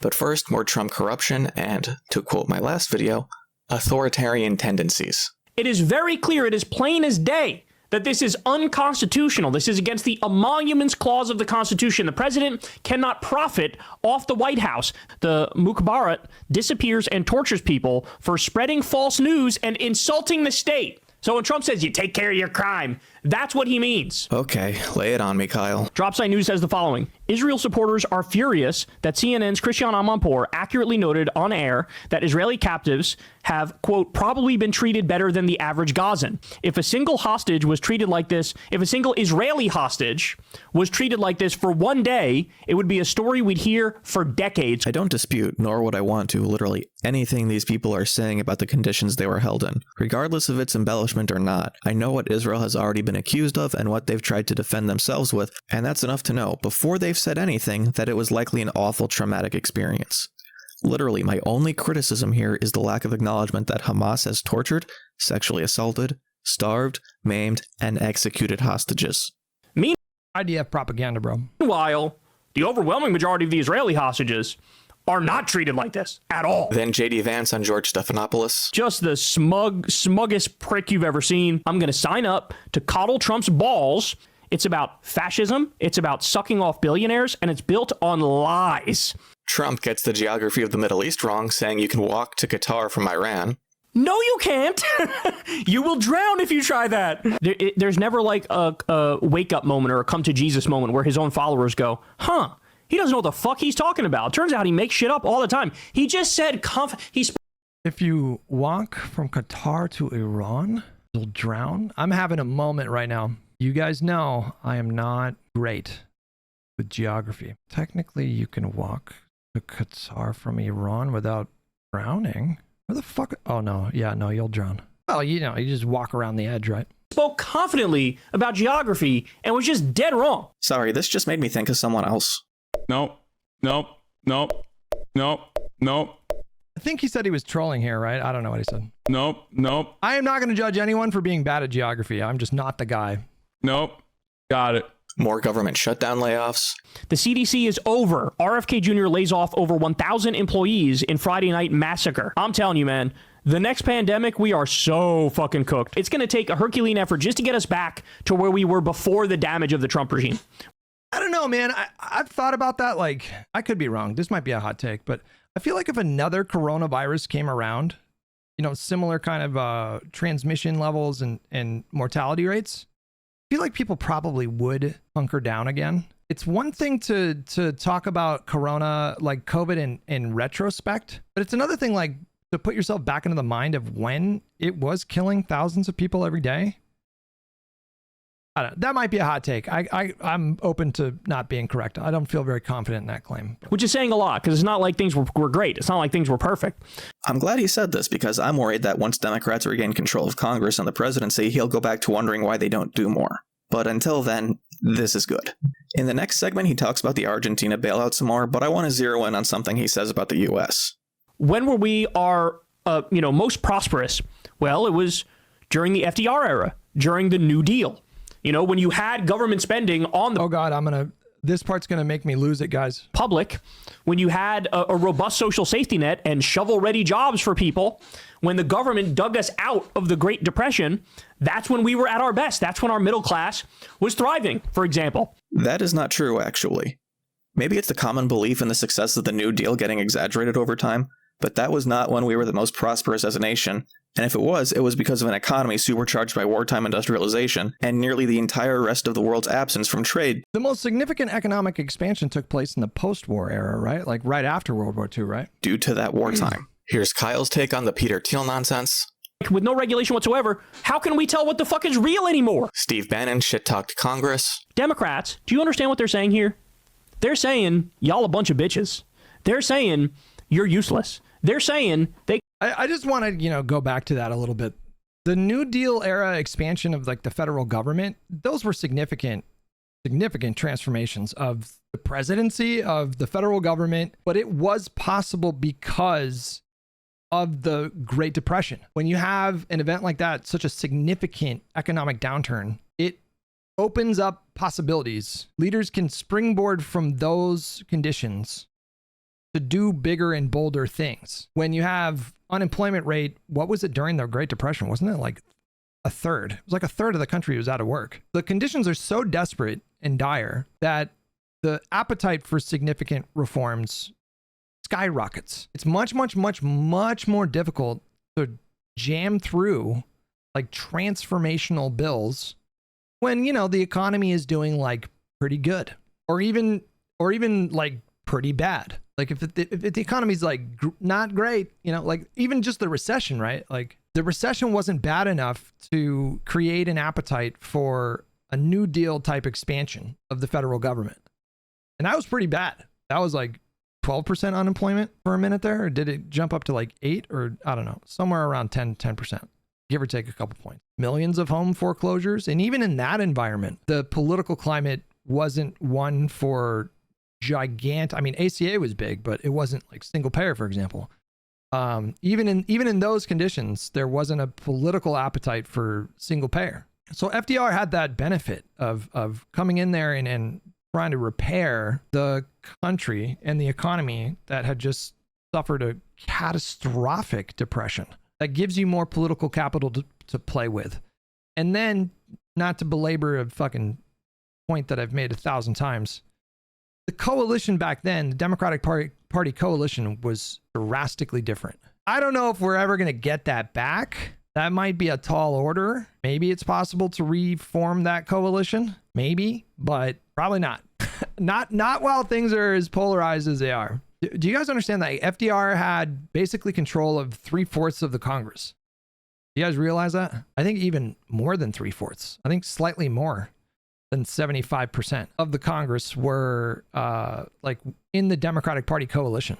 That's not just a veto proof. I'm sorry, that's not just a filibuster proof majority, which didn't exist at the time, I don't think. But you can pass constitutional amendments with those kind of majorities. I just hate this. Like it drives me insane where it's like, why wasn't Biden more like FDR? It's like, well, you know, I think there's a slight difference between working with a 50-50 Senate and a fucking like 8-seat majority in the House, and FDR, who had the luxury of bullying people from time to time because he could afford to lose like dozens of seats and he still would have had a comfortable majority. He just had so much more capital to spend. He had such larger majorities that to compare someone like Biden to FDR, I'm thinking of a particular person that I recently blocked who loves to make those comparisons. And it didn't matter how many times I made the point. I said it like 1,000 times. Like, dude, he had control of 3/4 of the Congress and 1/3 of his coalition were racist Southern segregationists who were super pro-labor. So unless you have a plan for how to get Mississippi, Alabama, Kansas, Louisiana, Arkansas, West Virginia, like unless you have a plan to rebuild that coalition, and I'm open to it, like if you have a plan, that's fine, but it's just really difficult to imagine those coalitions existing today. Obviously, the issue of Jim Crow broke up the Democratic Party coalition over period of decades, culminating with like the Southern strategy and all that realignment. You know, you had this strip of states in the southeastern kind of to middle area, like you had this reliable block of Southern Democratic states, and that coalition is fucking gone. And I think most people would argue that's a good thing. Not the fact that we don't have control of those states, because that would be a good thing, but like the fact that we don't, in the Democratic Party, there's no space for that kind of coalition now. So imagine if Hutch did what Kyle did instead of going bald. You know, I was thinking about it because that one clip of Hassan calling me bald yesterday, like, didn't he recently cop to some kind of medical intervention because he's very, very self-conscious about being bald? Isn't he like really sensitive about being bald or going bald? Has he gotten hair transplants too? I don't know, but yeah. They could fucking steamroll your ass and get away with it day after day after day. That's what they're saying. Are you going to do something about it, or are you just going to sit there and bleed useless? How can we tell what the fuck is real anymore? Steve Bannon shit-talked Congress. Democrats, do you understand what they're saying here? They're saying, y'all a bunch of bitches. They're saying, you're useless. They're saying they could fucking steamroll your ass and get away with it day after day after day. That's what they're saying. Are you going to do something about it, or are you just going to sit there and bleed? I'll give Chuck Schumer credit on this. The government shutdown portion, which half credit, because I think they should have asked for more. I think they should have asked for withdrawing ICE and the U.S. military from invading American cities, right? More Democrats in the media aren't doing enough to talk about this issue that he is directly pulling from the media. We need an opposition party. We need an opposition party. We need an opposition media. We need people to cover everything he's actually doing. I'm like one of the only people fucking on top of this shit. And I'm just an asshole with a loud mouth on YouTube. Jesus Christ. So I guess that means you want to be part of a chorus? Damn. I understood that reference. Time for day 3 of Krystal and our first appearance of Sagar. An omen? But it starts off alright to the extent that they get it factually correct that Israel got more hostages out through diplomatic means rather than with military intervention. They were gotten out through 3 successive ceasefire diplomatic negotiations. And then it all goes to hell. It actually was that simple the entire time. That's right. And I think that is so validating. We were told under this previous administration, we can't just tell Israel what to do. And it's like, The Escape Artist, thank you so much for the tier 1 membership. oh no, you can. With Russia, with Ukraine, with Israel, with every other proxy conflict, it actually is as simple as the president of the United States calling somebody up and saying, you're done here. You said you wanted to destroy Hamas. Do you guys think that the Green Lantern theory of politics is like a new thing? Or do you think, because I really have no idea. Here's what I think is happening. So I don't know if the Green Lantern theory of politics was a real thing before, because I don't know if it was needed before. That makes any sense. Because you were dealing with, number one, you were dealing with as we already discussed, a Democratic Party coalition that was so big that they did get to just like do a lot of stuff. And so it might have looked to a lot of people from the outside looking in that the president was just doing a bunch of stuff. And even people from like several decades ago didn't really fully appreciate the role of the Congress, which is a significant role, because the Congress they were much more accommodating to presidents in generations prior to where we're at now. I know I repeat myself a lot on these streams, but it's because I assume not everybody who's watching checks in every day, but like the Congress was, the House was never in Republican control during Reagan's presidency, right? Pretty sure the Democrats controlled the House for like 3 decades or something before Newt Gingrich took the gavel away in the 90s. But even just imagine that, right? So like he's a Republican president, he gets elected with this huge mandate, and the Democrats in Congress were willing to deliver on part of Reagan's legislative agenda. That is not happening anymore. That we just can't imagine that anymore. Imagine a divided. I shouldn't say that because there are some black pill lefties that probably could imagine that. But imagine a divided government where the Democrats take back the midterms next year, and so it's a Democrat-controlled House and Republican-controlled Senate, and they're like working together to deliver on Donald Trump's agenda. Like that is inconceivable at this point in American politics because of the hyperpolarization, and vice versa. Obviously, you cannot imagine a Democratic. I mean, we had one, right? So like we had a Democratic president, Democratic Senate, and a Republican House from 2023 to 2025. Yeah. Imagine like Speaker Mike Johnson working with Chuck Schumer to deliver on Biden's legislative agenda. It's just like, it's not going to happen. But that's not how American politics worked for centuries? Decades. We'll say decades. And so American voters just got conditioned to like, okay, the president promises something and then like a lot of the times they deliver on those promises. It's just harder to, in fact, it's impossible to do that in the same way now. So people look back on these historical examples of presidents that delivered on a huge portion of their agenda. They had the freedom to define their legacy with these signature accomplishments, like through legislation. And now that we're in this hyperpolarized time, people still are thinking about those historical examples, but they're applying the kind of standards that were the conditions that made that agenda so possible. And they're applying it to today when it doesn't apply. We just live in a new paradigm of American politics. That's what I mean when I say, like, I don't think that the Green Lantern theory of politics is something that would have even come up in American politics for like most of the 20th century, because it just wasn't an issue. But now, people think, okay, well, Biden got elected, right? He got control of Congress. He controls the House. He controls the Senate. Why isn't he able to get all this shit done? And then you got to dive into like, well, this is what needs to happen to pass a bill in Congress, and this is what the filibuster is, and this is what budget reconciliation is, and then you have to like get into the fucking minutia, and then you just like lose people.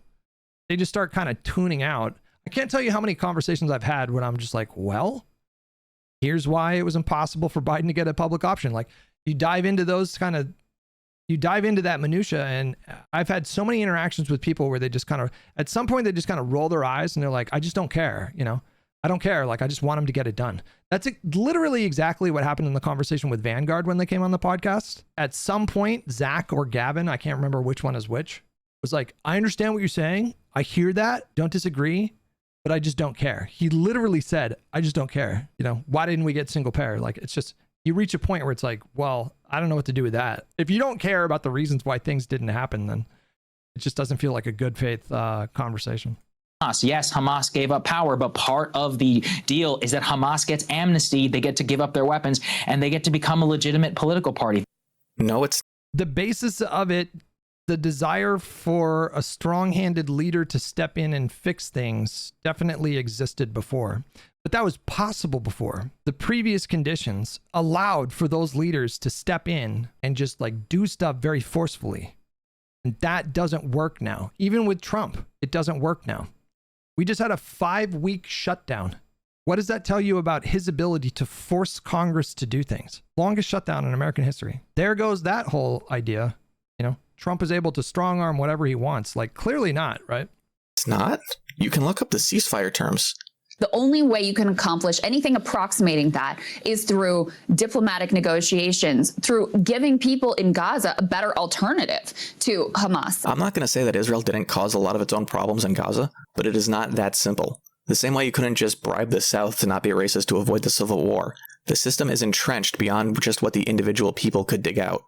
That's not to say that everyone is Hamas or even that a majority are. You can't tell someone's political affiliation just by looking at them. So I assume the best until proven otherwise. My point is that this is tied up in religious, economic, and political motivations so tightly that there is no one weird trick. To provide a better alternative to Hamas, you need an alternative that wouldn't get taken advantage of or just destroyed by Hamas. Prior to October 7th, the status quo was built on this idea that economic improvements were the way to keep the peace as much as the mowing the lawn strategy. Hamas literally and figuratively blew that up instead of just working from there. Unless you think Israel, as a society, is completely incapable of making peace, in which case, that's a different issue. Something approximating this deal has been available the entire time. No. The Biden administration refused to engage in real diplomatic negotiations with Hamas. You have to give Trump credit. No. They would have done the same under Biden. And so, this is where the, high-minded liberalism of the Biden team, of Anthony Blinken, of Jake Sherman, these guys are clowns. New. You can want a diplomatic solution, but so long as the main contentions of this conflict are the mere presence of your people in certain areas, it's not going to be as easy as what you're saying. Would that it were so simple. Would that it were so simple. Would that it were so simple. It's really not about Trump himself. It's about proving all of those defenders of the Biden status quo wrong. We're the primary actor. We have the ability to drive and to shape events, if not outright dictate them, from the Ukrainian side to even to the Russian side in terms of direct diplomatic negotiations. How do we dictate negotiations between Russia and Ukraine? Like, that was notoriously just maybe the worst way to make that point, if you were trying to make that point. О Боже мій, відчепись. Hilariously, the next segment is about how Trump is bribed by Israel. Yeah, I mean, there's really, honestly, no analysis needed for this clip. It's very self-explanatory. He said it. Trump is out here bragging about how his foreign policy was for sale, and this is the lady who bought it, at least with regard to Israel. Does Israel just break people's brains? Yes. You spend the entire last segment talking about how Trump was the only one who could end the war, and now you're talking about how he's bought by Miriam Adelson. When you literally have the president of the United States saying in this case that they have loyalty to a foreign country and they use their dollars to fund causes to promote more loyalty to that government, what world are we living in where that doesn't have to qualify for foreign agent registration? Or we need to change the law, honestly. And what exactly is this First Amendment, Mr. President? Right to free speech.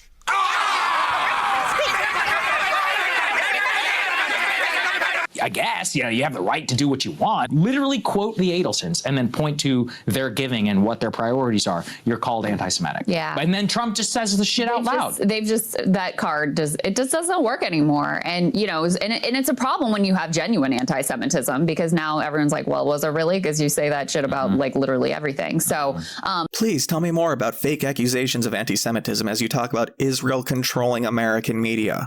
this increasingly heavy-handed effort to censor any pro-Palestine or Israel critical commentary, including, you know, what's happening at CBS being one piece of that, what's happening at TikTok being another very important piece of this. So, you know, this was a sort of sign that they recognized they needed to get more aggressive because their previous tactics in Hasbara were just utterly falling flat.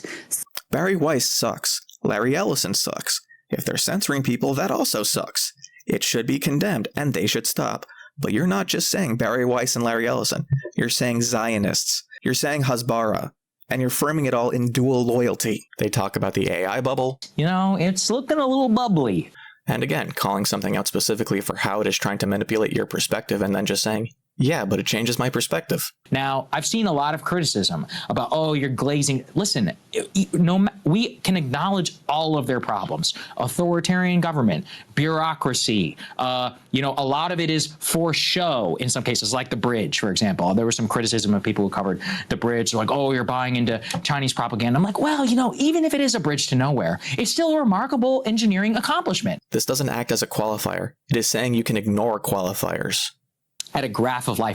Isn't there a crazy bridge situation in China just in the last 24 hours? Expectancy. Southeastern United States is life expectancy 20 years lower than the rest of the country. Wow, who is doing anything about that? Is anybody doing anything about that? Right, no. Okay. I know before even looking it up that Joe Biden had done something about this. Let's see. Yep, here it is. Now let's see what Trump did. Yep, he killed that. At the very least, the CCP pretends to give a shit about your problems. Sometimes they're actually really good at it. You want to run that by me one more time? Sagar has an interesting perspective on how Putin took power in Russia. How do you think Putin came to power? People are like, oh, he's so authoritarian. He just came out of nowhere and he tricked the Russians. I'm like, oh, he tricked them? Their empire was, you know, torn apart by the West. Then the West created NATO and started marching it forward. Did I miss something in the beginning? Because I do not remember it being this stupid. Then Ghislaine Maxwell. She's gotten special treatment. Why? Why? Like, what the hell is going on here? And now it's time for the fun one. Failed presidential candidate Kamala Harris has been on her book tour. The shade. Failed congressional candidate Krystal Ball has some criticism for him. Holy shit, he went there. Wait, she ran for Congress? Wait, what? When did she run for Congress? Hillary and Kamala. But there's this mythology that as soon as Trump came into office, people stopped caring about Palestine. The protests were not as heightened as they were, you know, while she and Biden were in office. I think, number one, because there was a sense like these are people that we may be able to actually influence. It's always the same arguments. It's always the same arguments. It's always the same arguments. It's always the same arguments. It's always the same arguments. This fiction and this lie and this insinuation that low-key people, if you were pro-Palestine, you actually wanted Donald Trump to win, and then you're happy with the mass deportations, which she name checks here. You survived 4 years of Trump. You could survive again. There are dead people who would be alive in places besides Gaza, including the United States, if Kamala Harris was president. I suppose you could say that about anything, though. She's like, if we're talking about total death count, but them, rather than taking any responsibility for the active choices she herself made. It is almost mostly Joe Biden. One phrase that has really stuck with me over time, because I have been known over the years to get into back and forths with people about their decision to vote third party or abstain. One time I saw, it was either in a tweet or in a video, I'm not sure. Okay, it's like, okay, you say that Kamala Harris did not earn your vote. Superficially, I think someone could hear that and be like, well, you know, maybe there's some merit to, like, okay, so Kamala Harris didn't earn your vote, but why did Donald Trump earn your complicity? That's what it amounted to. Like, if you were someone on the left in 2024 and you decided to vote third party or not vote, you were complicit in Donald Trump ascending to the presidency. There is no way to escape having an impact on a presidential election. We could dive into like, how much is it worth? How much is a blue vote in California worth, or a red vote in Mississippi worth? And let's just put that to the side for a second. There's nothing that you can do to escape having an influence on the outcome. You don't vote, you still have an influence. If you vote third party, you still have an influence. Like, every election in modern history, at least, maybe throughout the history of the entire presidency, you get a choice between two people. It's just it's a binary choice. It is it's either black or it's white. It's one of these two outcomes. If you took an action that helped to empower Trump to win, you were complicit in him winning. And so there was something that popped up on my feed the other day. It just made me so furious. I don't know who this person is. They just showed up in my For You feed. Why are leftists so mean to Democrats? This is why. This is in the context of the shutdown of the vote to fund the government. And of course, like anytime I see one of these posts on my feed, I mean literally anytime, the first thing I do is I go to their profile and then I search for the word vote and then I scroll back to November and then I see what I find. And this is what I found. Back in September 2024, this person says, I swear people don't hear themselves when they say things like this. If you want to vote D because you're that irrationally scared of Trump, then be my guest, but maybe do so quietly. You sound ridiculous. Back in September, he was saying that people had an irrational fear of Trump. And if that was motivating your decision to vote for Kamala Harris, it was ridiculous, is what he said. And then fast forward a year when after the Republicans have already decided to let these tax credits expire that will result in massive premium spikes, he chimes in with, this is why we're mean to Democrats. Motherfucker, you wanted this. This was the outcome that you wanted. You wanted to send a message to the fucking Democratic establishment, which has never in the history of politics worked.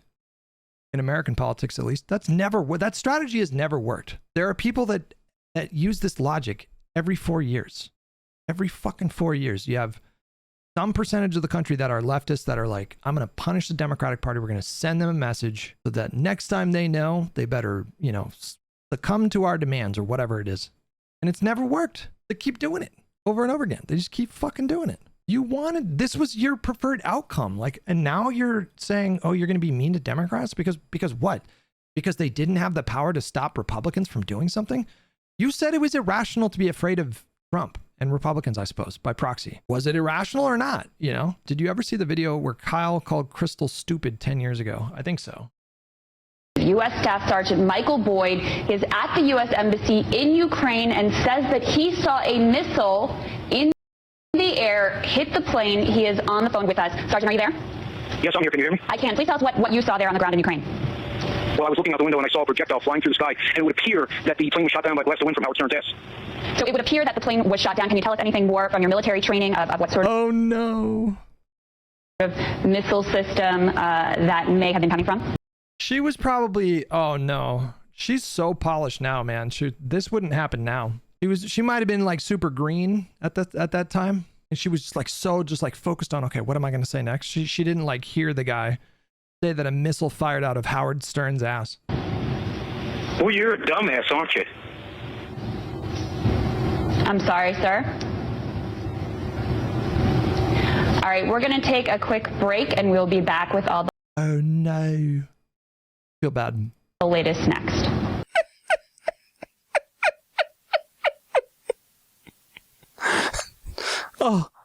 Oh, Crystal Ball's so stupid. Oh, she's so stupid. Oh, no. I'm not going to... Listen, people say stuff. It is what it is. Biden's fault. Let's start with that. He is the chief villain. As Daryl Cooper said, the chief villain of the 2024 election. Did he just reference Daryl Cooper? A little hyperbolic, maybe. But I told him, maybe trying to provoke him a little bit, that I thought Churchill was the chief villain of the Second World War. And in a way, maybe one of her great errors was immediately accepting the nomination and not at least trying to make it seem as if people could jump in and that there would be some process. Because, if we think back to it, do you want to be handed something or do you want to earn it? Just say affirmative action. This is taking forever. If that was your number one issue, you kind of made the right call. But to be honest, I'm not sure we get this ceasefire under a Kamala administration. That isn't smug. I don't know. I don't know if he was necessarily referring to affirmative action or DEI. I'd be willing to be charitable that he was just talking about foregoing a primary process. It's smug. Go protest Trump. It's first of all, anyone who's rabidly pro-Palestine is not pro-Trump at this point. It doesn't exist. So it's yeah, maybe I'm racist. Well, I mean, Well, maybe at this point, I don't know, but like certainly, Dearborn in 2024, right? Maybe we disagree on issues of race, but I'm against murder. I'm against genocide. And like you said, is that not the actual moral paradigm? Is like, there is such a deep psychological helplessness to these people. Yeah. Like nothing's ever in their control. Totally. Nothing's ever in their power. And bro, that is literally the maybe you're having the same reaction I did, Conduit. This is my internal reaction hearing that. You just described the progressive movement in this country. What level of irony are we at right now? It's just nothing is ever their fault. Anytime they lose an election, it's somebody else's fault. Anytime they're not able to deliver on their agenda, it's because it was, blocked by the establishment.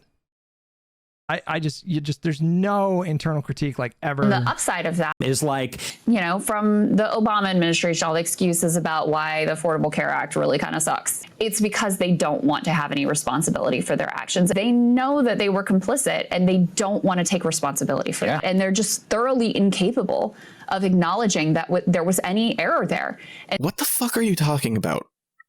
Who would that go a long way with? You specifically? You just used an entire segment to call her out for dismissing protesters because she had no influence on the problem they were against. What could she actually do that wouldn't be met with post hoc derision for some other thing she also could have done to make things better? you've missed your moment to be able to really take a moral high ground over, what the Trump administration has done here. Maybe they wouldn't have had the complete starvation. We know the Biden administration did push and, maintain some higher level of aid than was maintained under the Trump administration, where he didn't have the total and complete starvation. We'll never know. Hypothetical reality where Kamala Harris would not be as bad as Donald Trump, which we have no proof for. Oh, who's this guy? What the fuck? I mean, this was specifically about Gaza, by the way. Just to be fair. And you never took the time. That doesn't make the point any better, in my opinion, but... You, Kamala Harris, never came out and said, I object to this thing that the Trump administration is doing on Gaza. Here's if I was president, here's what I would have done differently. You never did that. Why would she have to? You just gave definitive evidence of the difference between Trump and Biden's approach to Israel. If she said she would do things differently from Trump, all you would need to say is that she would have done the same as Biden, and then you'd equivocate Biden to Trump. But I guess we'll never know, right? We'll never know if those dead people would still be alive. It just wasn't worth the risk. This isn't taking a moral or principled stand. This is gloating. And now they have words for Barack Obama. Not live in a world where I have this motherfucker lecturing at me with his chin up again about how fine things are and about the better angels of our nature, while shit just continues to get worse every single year. Shit has actually gotten better in spite of all the problems you're talking about over the last 25 years. This thing that he's always been accused of, which has always been true, of sort of like standing aloof that's what and observing society from afar. Unintentionally hilarious that they say this while literally surrounded by screens observing society from afar. He is literally the... That's actually a good point. Good.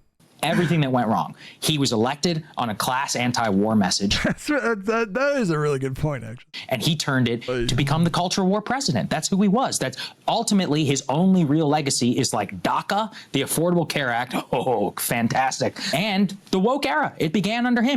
On behalf of Barack Obama, I am sorry that he used fancy mustard, wore a tan suit, and didn't solve racism. Between Bush and him, I said, this shit is rigged. It is fake. There is nothing redeeming left inside of these people. When your job is dependent on only paying attention to the stuff that gets worse, that's all you're gonna see. I am not going to blackpill on government restraint just because you're disappointed that rhetoric didn't match action.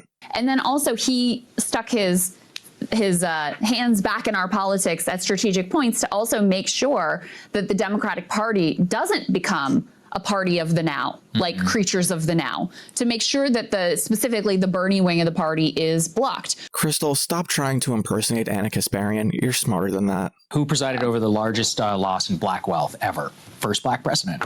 So, I mean, nobody.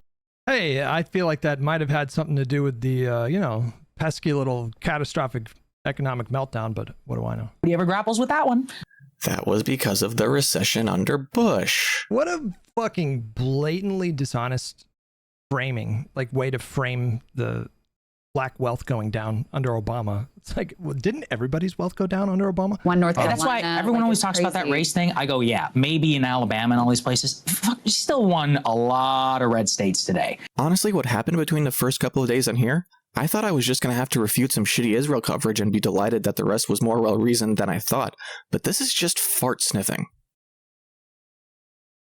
The long-term trajectory, yeah, the sun is setting on the American empire. It's eventually going to be probably, a Chinese empire, and then they'll rise and fall too, just like every single empire. But it is very strange to live in as tumultuous a time as we do right now, because, you're actually seeing a rapid decline of the American empire, in my opinion. Wait, but why? Like, NATO's stronger than ever. They're not going to do shit, though. The U.S.'s actual perception in Western Europe is the highest it's been in a long, long, long time. If you're a European right now, you are not thinking about what happened in Iraq and Afghanistan, as terrible as those things were. You're thinking, wow, I'm glad that there are U.S. troops there. What you call American empire, I call like a U.S.-led world order. On the other side, they're more united, too. Would you concede that? That now China, Russia, Iran... Part of why I view American influence and empire as being in decline is because the ideology behind it has basically been exposed as morally bankrupt and wrong. If we just get, free markets into I think she's talking about neoliberalism here. to Russia, then we're all going to be friends and democracy is going to follow and peace is going to reign supreme. Well, that was a fucking fantasy. Literally, that was a fantasy.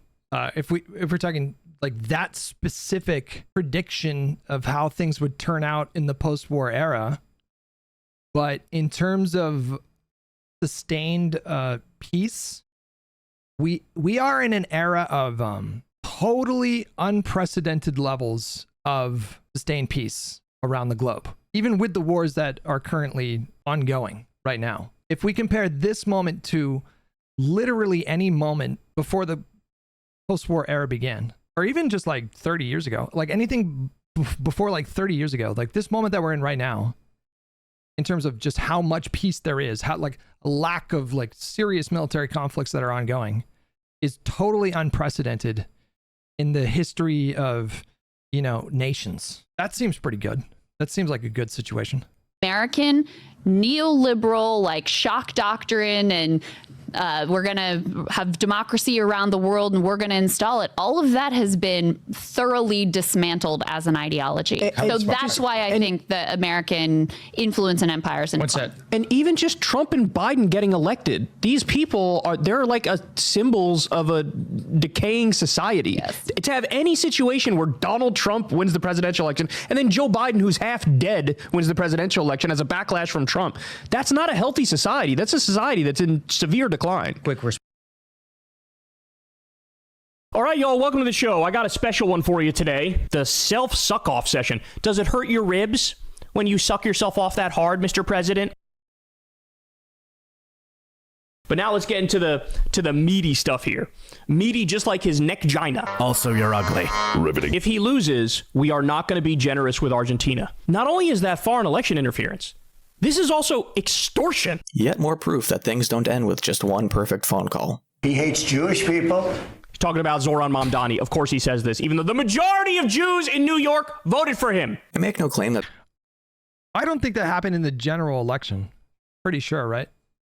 I don't think that happened in the general versus Cuomo and Sliwa, right? Zoran is anti-Semitic, though I am critical of a lot of the stuff he said before the primary. But this argument is equivalent to saying that Trump isn't racist because the majority of Latinos in this country voted for him. From a guy who's bought and owned by Miriam Adelson and AIPAC and Netanyahu, and he's on the fucking Epstein files, and Epstein was Mossad. I would prefer if you just didn't try to call it anti-Semitism at all. This is where Kyle brings up the novel idea of a national divorce, because he's sick of helping pay for shitty Republicans that act like welfare queens, my words, not his, and vote for sending ICE and the National Guard into blue states. We need to start having serious discussions about a national divorce. I take exception to this idea. 1, because I don't want to leave the vulnerable people in red states to their fate. 2, because there are plenty of people in those red states who are Democratic voters. And 3, there is a large segment of the Democratic coalition in the South. And 4, there is no universe where we would have a peaceful national divorce.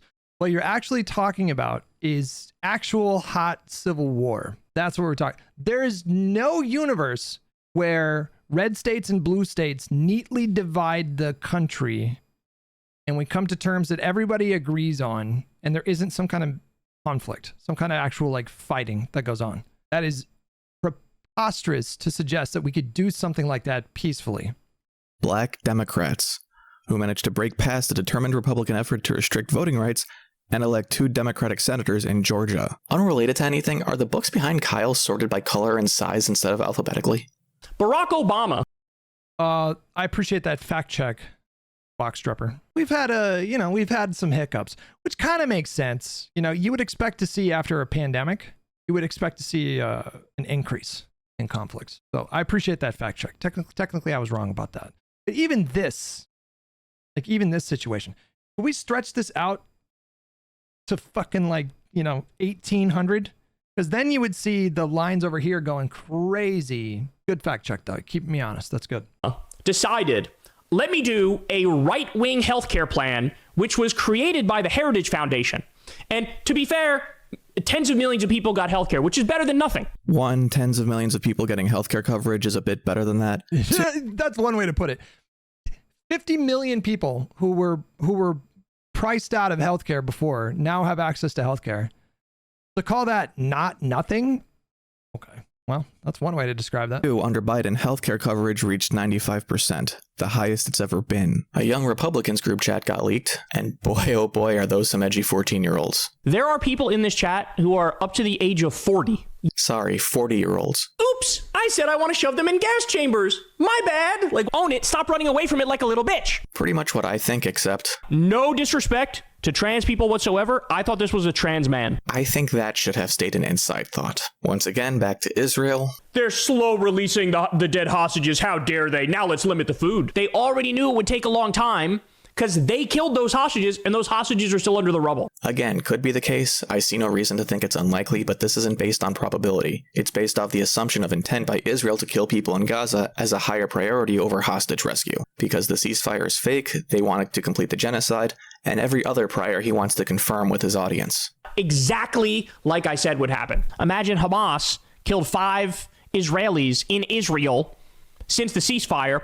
What would everybody be saying now? My guess is Netanyahu would be this close to nuking Gaza. There was a Palestinian who killed 6 people at a bus stop in Israel, and Israel still accepted the ceasefire. Is that an acceptable refutation of his point, even if it's outside his parameters? This is why you don't use Twitter as a source. And then there was this thing that went viral the other day of Hamas executing 50 people, and all the Zionists were like, why isn't anybody condemning this? This is because they were collaborators, as I think was the claim. They were Zionist collaborators. Disgusting.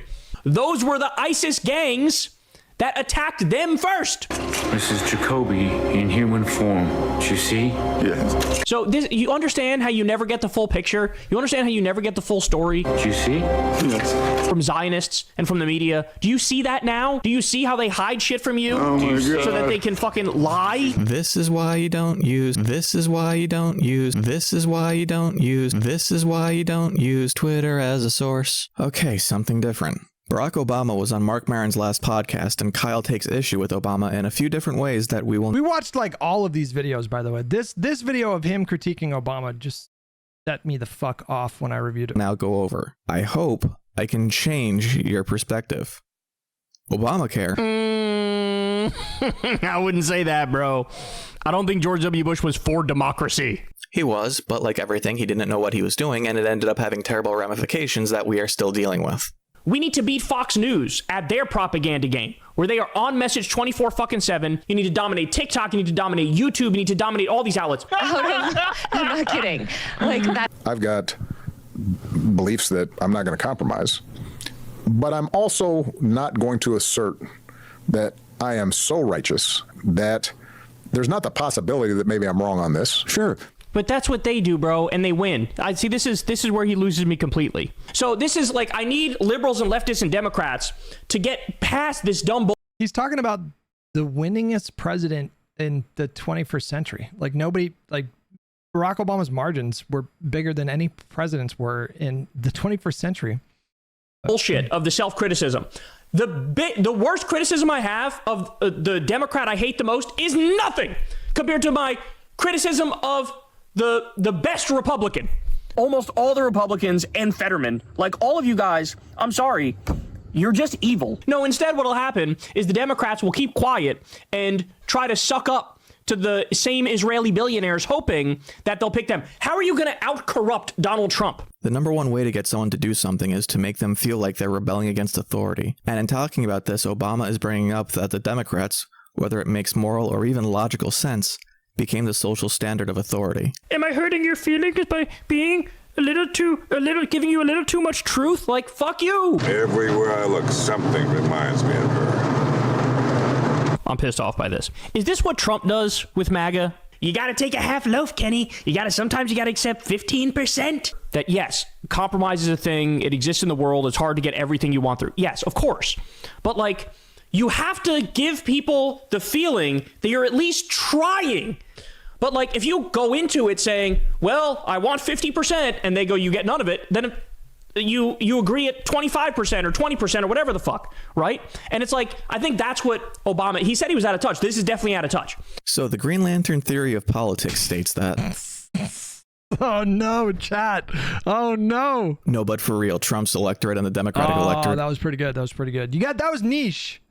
That was niche. You got to be a Hutch viewer to get that joke. ...are fundamentally different coalitions that respond differently. And when they respond differently, they elect different people.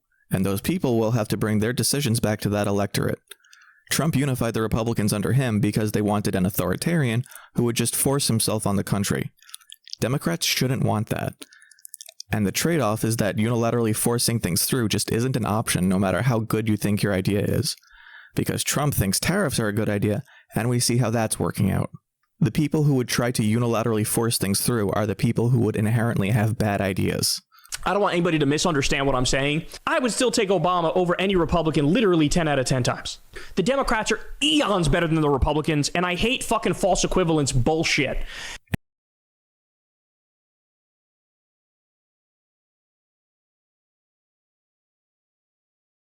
I don't have the strength. This is tough. This one is tough. Like the other ones were at least kind of entertaining in a clown show kind of way. You know, watching Hassan and Mike from PA and the Young Turks. This is just enraging. I don't like people who do the false equivalency shit. Literally just yesterday, I showed you the tweet already, but literally just yesterday, he tweets out, corporate centrist Democrats are just diet MAGA, but he hates the false equivalency. Okay, well. And in what I can only describe as, of course. His next segment is on Cory Booker talking to the women from the I've Had It podcast, and oh my god, you were just talking about needing Democrats over Republicans, but you've dedicated an entire segment to mocking Cory Booker. And Jennifer Welch. He's very attractive. He's very alpha. He's very butch. There was no shock collar on Hassan's dog the day that she yelped. She was actually just wearing a canvas collar with an air tag. There was no shock collar. A minuscule percentage of my resources come from. I read it's like 800,000. Yeah, but that's a lifetime number. Oh my god, that's embarrassing. I'm pure. Oh, are you? You took 800 grand from AIPAC and you think that's pure? Well, that's over my whole career. And? Well, what was I supposed to think? It was 800,000 last Tuesday is when they gave that? Like what? He got 288,000 in 2020, the year of his last election, and raised about 15 million, which works out to about 1.92%. Let's just round that up to 2. But I guess that number isn't as scary in an election where he won by about 16 points anyway. Wow. The Israel lobby really has a stranglehold on him. It was probably the Zionists that really pushed him over the edge in that election. Danny, thank you so much for 70 months. Appreciate it. You think Malcolm X and Martin Luther King agreed on everything? No. But when it came to the fight, they didn't disagree on genocide. That, surprisingly, is a bit more complicated than you'd think. Are you anti-Semitic? Anti-Semitic. Many of the things that I've read about you, and you've made it mention a couple of times about the Jews and everything, and I'm wondering if you are personally anti-Semitic. No. How can I be anti-Semitic when the Arabs are half the Muslim world is Semitic? If I was anti-Semitic, I'd be anti-Arab and anti-everything else. No. This is like the, what is it? The Black Israelite stuff? Was Malcolm X like a Black Israelite person? Oh, I think that in this country, there's one mistake that the Jews make. They put themselves in a position where whenever anybody gives an objective analysis of the role that they play, they defend themselves by accusing you of being anti-Semitic.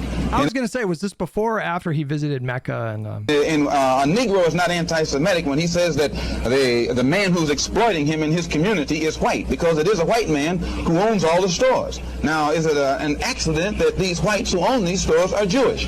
If it's an accident, then the fact that he says the Jew on the corner is exploiting me isn't an anti-Semitic statement. It's just more descriptive of the man who's exploiting him. Oh my God! Look at this diet map. If you really, I feel like if you really wanted to, we've explored this so many times. I'm so sorry. I'm going to repeat myself again.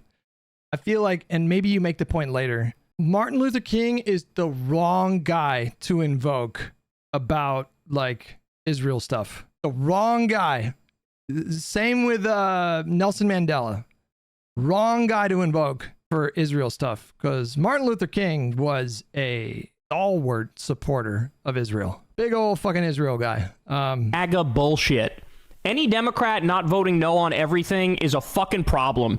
The worst criticism I have of the Democrat I hate the most is nothing compared to my criticism of the best Republican. This is the point I'm making right here. You have just implicitly conveyed that the Democrats are the bad guys. At the same time, you're saying that they're still better than Republicans. And that muddies the message of what the priority is and how to actually fix things. Yes! It's totally incoherent. It doesn't make any sense. It is not consistent. He says he is talking out of both sides of his neck. The shit that he says doesn't make sense. It's so blatantly contradictory. You can't say in one breath the criticisms I have for the worst Democrat are not even close to the criticisms I have for the best Republican, when you're like gassing Marjorie Taylor Greene and then accusing Cory Booker of being bought and paid for by Zionists.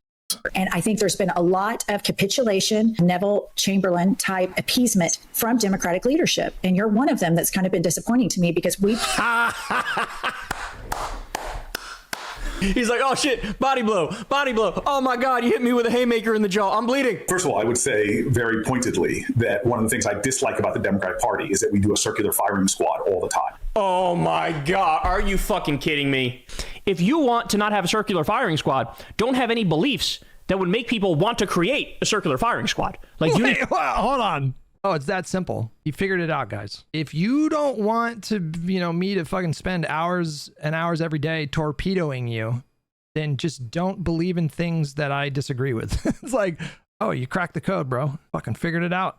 All you got to do, guys, is just, essentially, we're talking about what Obama was talking about. That's literally what Obama was talking about in terms of persistent problem with Democrats. No, that's not the thing that's going to maybe help with the fractures that exist within the Democratic Party. What's going to help is if people are more tolerant of dissenting opinion or whatever. To represent your constituents. And if you do that, there won't be a circular firing squad. Trump keeps blowing up Venezuelan boats. Zero evidence. Just don't believe in things that I don't believe in, and then we don't have to do the circular firing squad. That they're narco terrorists. What does that even mean? What's a narco terrorist? I'm going to go blow up a club, but for the love of cocaine? It's when drug cartels do terrorism. Like when Pablo Escobar blew up a plane. Just because Trump is co-opting the term as an excuse doesn't make it fake. The world needs to start holding us accountable. I'm talking about sanctions and embargo, people not trading with us anymore. I mean, Trump's already given everybody the middle finger by doing his fucking stupid trade war. After this, Kyle talks more about Trump being a piece of shit. It's fine. Let's just go to Krystal. Bro show, people live for the pound. Come on. Please don't be stupid. Please don't be stupid. Please don't be stupid. Hamas, it does appear like Hamas killed 6 hostages. It was 5 or 6 hostages in the tunnel, prevent them from being captured in this horrifying situation. According to Israeli media reports, the way that a significant number of the hostages were killed was through Israeli airstrikes. Yeah, he's going to invoke the Hannibal directive. This taken to its most extreme, and I don't know if this is where he goes with it, but there's a lot. I don't know. I don't know if it's per capita a lot, but there's no shortage of lefties on Twitter who think that literally every Israeli civilian that was killed on October 7th were killed by their own government. That's like a common fucking thing. He isn't going to? Oh no. Don't do it. You're being stupid. 972 in particular reported that Israel discovered that as a byproduct of its 2,000-pound bombs, they could basically suck all the oxygen out of the tunnels within like a 500 or 1,000-meter period, and they know for a fact that they killed some hostages. 168 hostages were returned alive. Per Israel, 75 were killed on October 7th or by Hamas soon after. Israel killed 3 on the ground, mistaking them for combatants. And 3 were killed in airstrikes. But in the article Ryan is citing, they include 6 hostages who, by all the reporting I could find, died from gunshot wounds to prevent their rescue, not asphyxiation. The only other article I could find that says it was an airstrike was Middle East Eye, and even that one includes that it's disputed. And there's some indications from Hamas actually that they're serious journalist, by the way, now offering to give up heavy weapons, which would be, rockets, which is actually a huge victory. It also is a signal that they're backing off of offensive strikes, into Israel as a part of this. Hamas can give up rockets because they can build more with the supplies being shipped in to rebuild infrastructure. They say they want to keep their small arms. And small arms are not a threat to an Israeli or to Israel unless they're inside Gaza. Or if those militants with guns leave Gaza, like they did.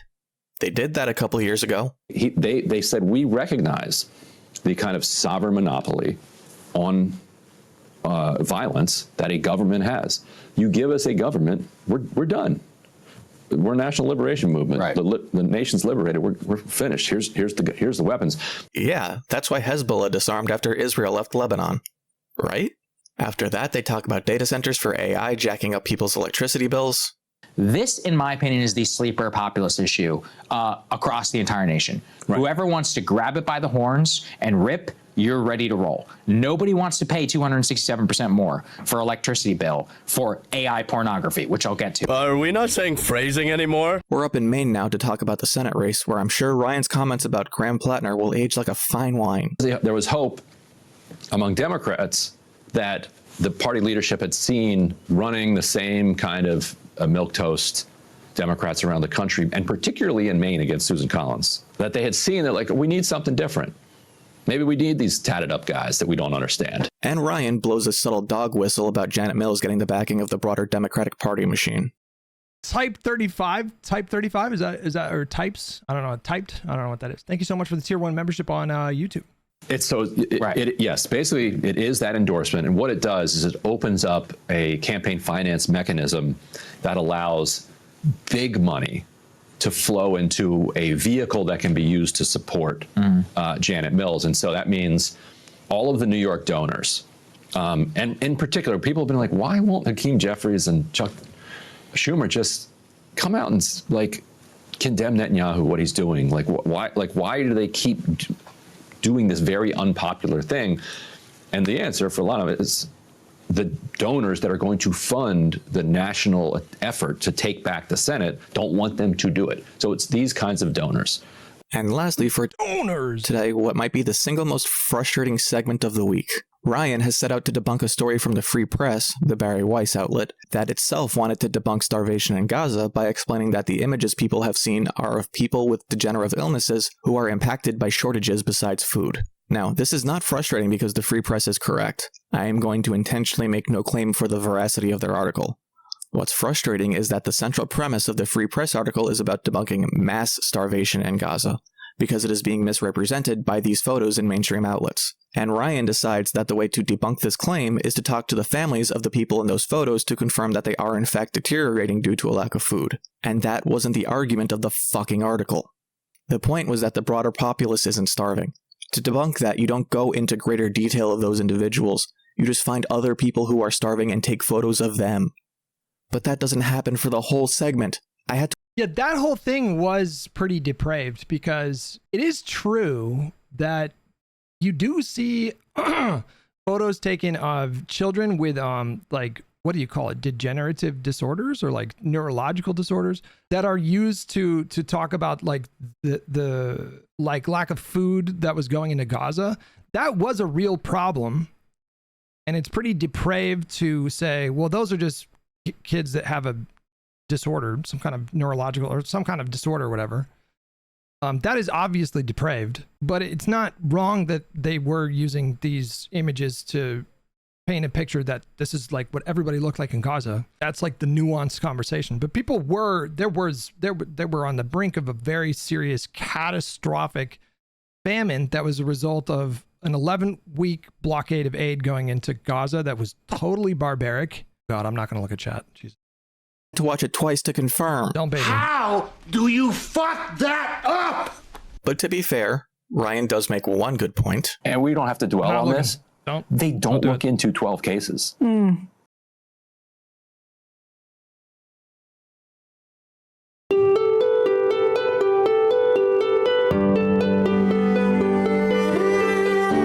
Joining us now is Emily Kopp. She's a reporter at U.S. Right to Know. She's done some of the best work that there is on the lab leak hypothesis on that investigation. She's joining us now for our latest report. Thank you so much for joining us, Emily. Great to be here.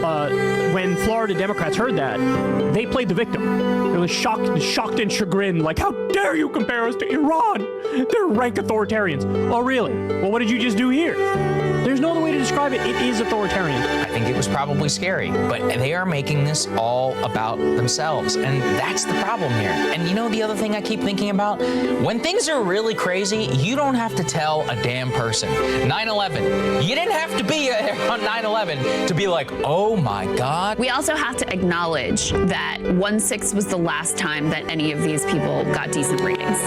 It was like, if I'm convinced you're going to do like 2 or 3 of the things that I value highly, then I would vote for you. Because I know it's basically down to just the Democrat and the Republican. Oh, he's just mentally ill. Well, again, I reiterate.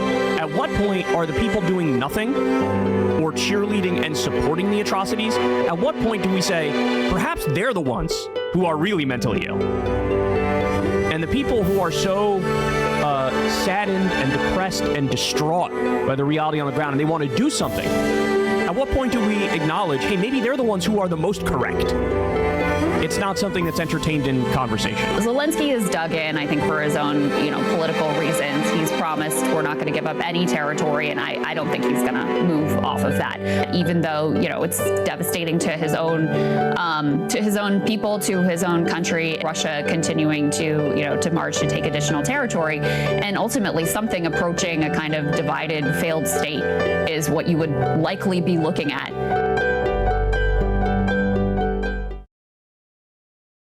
He always lies big and bold, but the lies are getting more and more unhinged as time is going by. Day 5 starts with more Trump dumbassery, this time with his claims that trillions of dollars are being invested in the United States. How would anybody know? If Trump goes full dementia, how would anybody know? Sorry, Stinky's playing with her toy. I don't know if you could hear it. But how would anybody know? Because Trump bailed out Argentina, they decided to undercut the U.S. on soybean exports to China, screwing American farmers. Which is just the perfect representation of Trump's leadership. Because of Trump's trade war, China abandoned the U.S. and went to Argentina to get soybeans. And Trump is going to bail out Argentina! Kyle calls Trump's deployment of the National Guard to blue states a soft civil war. That is what we're currently witnessing. It's a soft civil war. Only one side is fighting. I wouldn't refer to it that way myself, but I don't really have an issue with it. Nor do I have a real issue with the strategy of mocking Republicans in power over their stupidity. When we mocked them ruthlessly and relentlessly. It stung. It stung, and then they acted.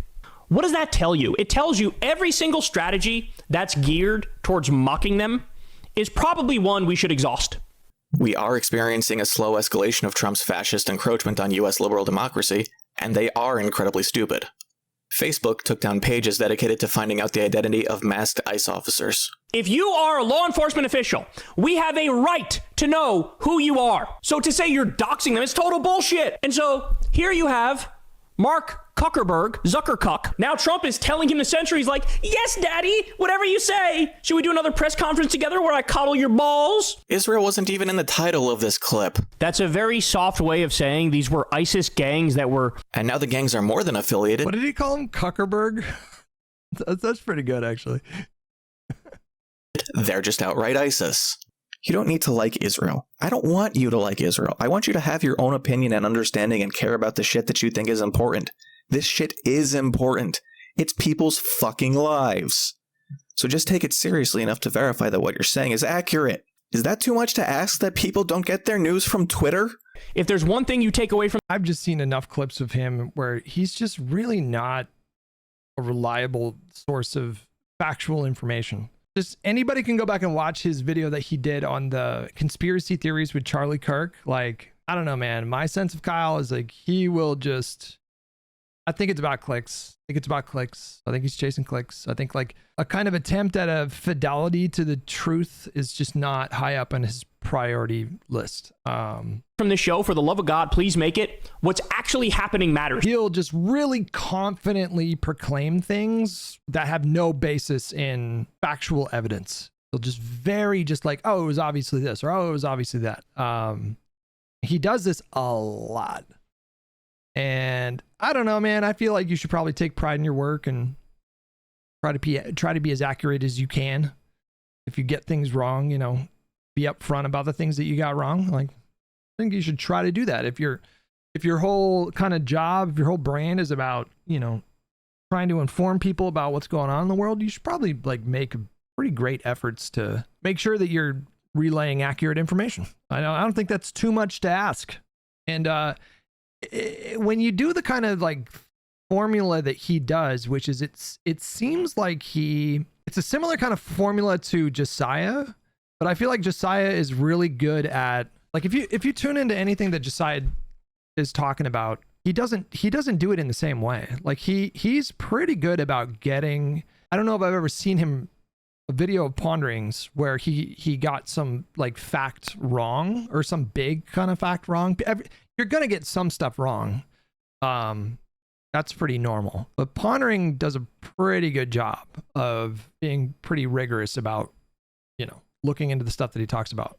But it's the same kind of formula. Like Pondering, I think he puts his stuff together and then he sits down and he cranks out like 7 videos. It's just kind of off the cuff, just it's like a live kind of editing with the Stream Deck. And then he uploads it from there.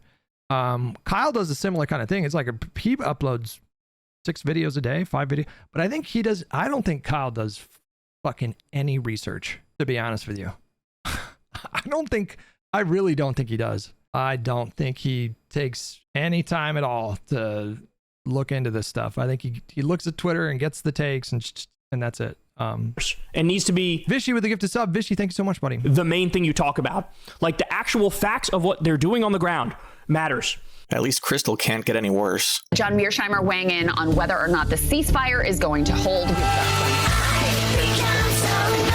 I had to say it. This is why you don't use Mearsheimer as a source. The Palestinians were bent on taking many of their captured Israelis back to Gaza. And the Hannibal Doctrine calls for killing those people before they get there. So some Israelis were killed as a result of the Hannibal Doctrine. We always look to him for his Trenton analysis. Oh, there it is. Oh yeah, he's got very insightful views into what's going on. That's why when he's not telling Tucker Carlson, he's telling Piers Morgan. That if President Trump gets rough with Prime Minister Netanyahu. Kyle isn't someone who ever chased clicks, though. He's just become too comfortable with using Twitter as a news source. He used to actually read articles ahead of talking about them. I don't know how he used to be before, if he was more kind of... Somebody told me that he used to put his sources in the description and he stopped doing that. I don't know how he used to be, but whatever his process is for, you know, looking into the topics that he's about to discuss, it does not appear to be very rigorous.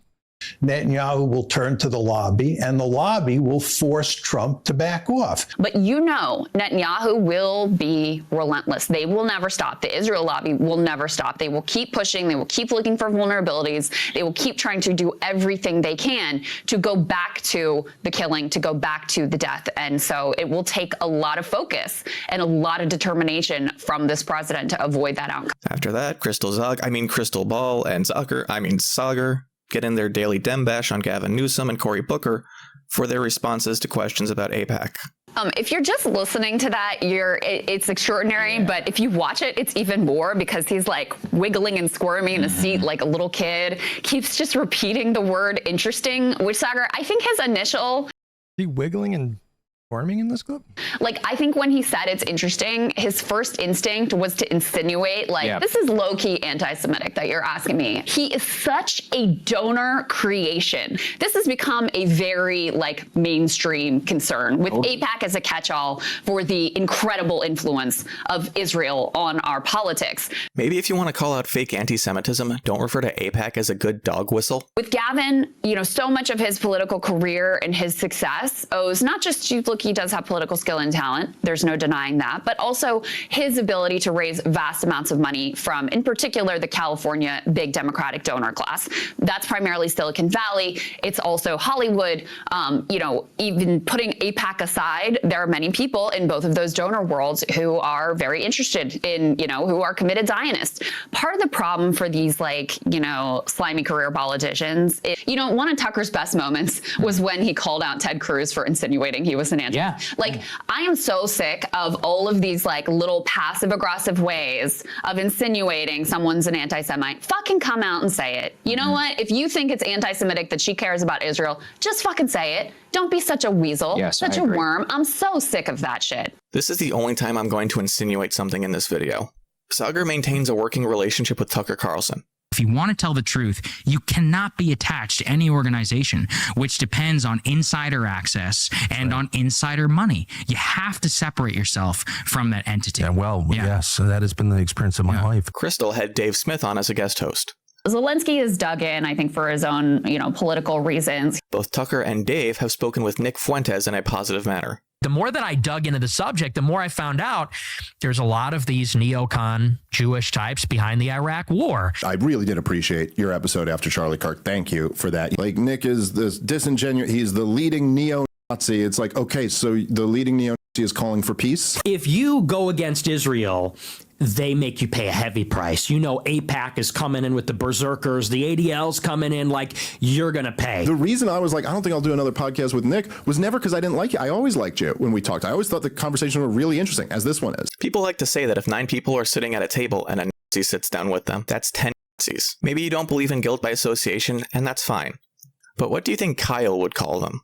Look, Corey is a discount Obama from the day he came to office. It's cringe. He's been cringe from day one. He's obviously controlled by the big money guys in New Jersey. So you know, left liberals, you guys, you deserve everything that's coming to you. You deserve your Tea Party moment. We actually don't, because if you've seen the last 15 years of the Republicans, you know that a Tea Party moment is horrifically destructive to a party's ideological coherence and ability to effectively govern. And more importantly, I'm not going to listen to a guy who worked for fucking Tucker fucking Carlson fucking on what the Democrats should be doing. Fuck. I mean, that's where his bread is buttered. Like, he represents New Jersey. He gets all his money from a bunch of, like, you know, finance guys, Wall Street, those types. There are a number of those donors who are also very interested in this issue, and, you know, and he wants the AIPAC money, whatever. And so that's who he is. So I think she's like dancing around it. Like, you know what I mean? She's like, it's like, okay, all right. Say Jews, just say Jews. Don't be a weasel. She just, you know. Don't be a worm. And these people are purely cynical. They don't care about anything. Saagar and Krystal get into a debate about illegal immigrants, and it's exactly what you expect. And while I'm on Krystal's side in this, I do find some of what she says deeply ironic given her positions on other subjects. But Saagar, what I get frustrated with is it's every time, it's not it's always trying to deflect blame from the Trump administration onto something that some liberal did that you didn't like whenever or wherever. And it's like, at a certain point, can we just say, you know what, this is really unacceptable, and I don't care what came before. One of those guys, though, he talked about white trash people. One of the people who posted that. Okay. And I go, you know what, man? Fuck you. Why are you in our country and you're insulting our own citizens? That's where I guess liberals just don't have that in them. It's like, you come here and you're going to insult the people who live here? Go fuck yourself. Get the fuck out of here. Blue states. It is an all-out war on the opposition. That's what it is. And in a way that is truly different. And yes, some Democrat might have said something or the other. We have never seen in our lifetimes the complete weaponization of government against not just political elites, but against the entire constituency of the opposition party. And that is what they're doing and what they have plans to expand. Free at last. let's recall the way we responded to 9/11, which was horrific, and which we would have been better if we did nothing. So when you have a real shock to the system like this, it can go in a lot of ugly directions, which will reverberate for years and years to come. Even in this past year, there have been a lot of... Would we have been better if we did nothing? Like, I'm sure most 99% of people agree that going into Iraq was the wrong thing to do in response to 9/11. And I think at this point, people would agree that the consensus seems to be that America didn't really have like a strictly defined set of win conditions for Afghanistan. So we just kind of lingered there for fucking 20 years. And then just the whole project literally collapsed in less than a day. But, you know, in no reality was America going to do nothing, or any country for that matter, was going to do nothing after 9/11. Warning signs, because there has been real escalating violence. August of 25th, 2023. Like, I don't know if she means like Israel would have been better off doing nothing in response to October 7th. It's like,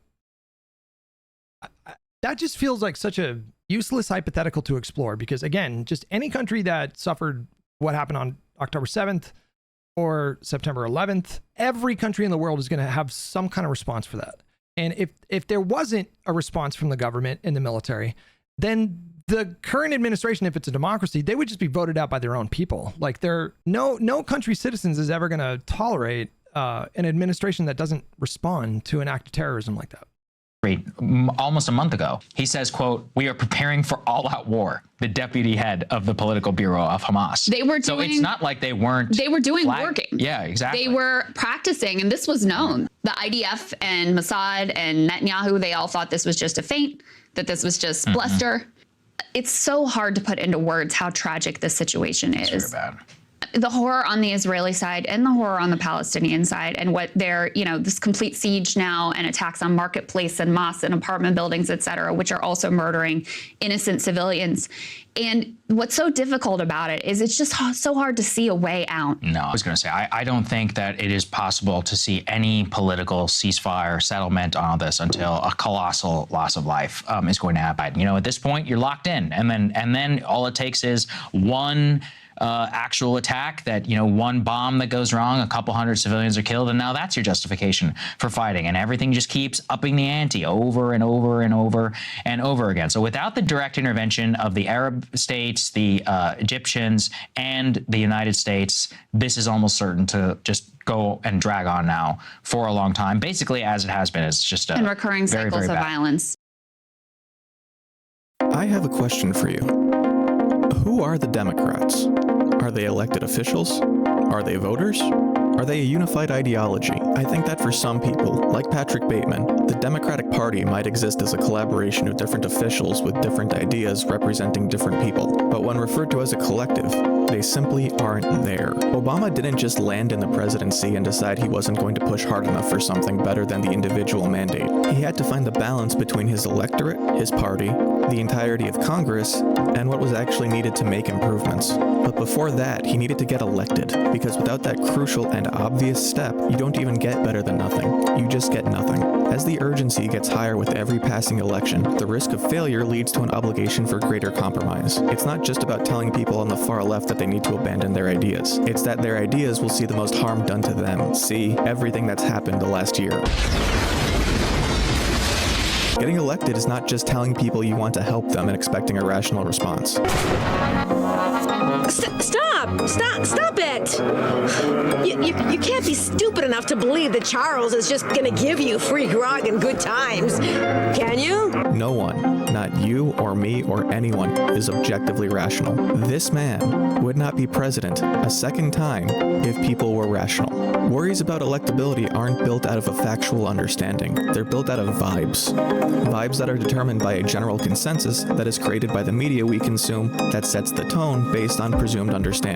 I don't think that it is possible to see any political ceasefire settlement on this until a colossal loss of life is going to happen. All it took was an American president, whether it was Biden or Trump, saying, "We're done. You're done. We're done. This is ending." When Kyle says the Democrats aren't doing anything, That isn't him giving his perspective.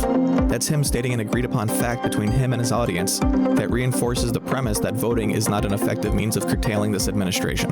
Just saying you prefer Democrats to Republicans doesn't override that because you're not challenging the worldview and you're not expecting different results. When Krystal says Trump was the only person who could have gotten the ceasefire, she is validating the necessity of corrupt business dealings for the sake of effective political negotiation. Just saying that the Trump administration is a bunch of idiots doesn't override that.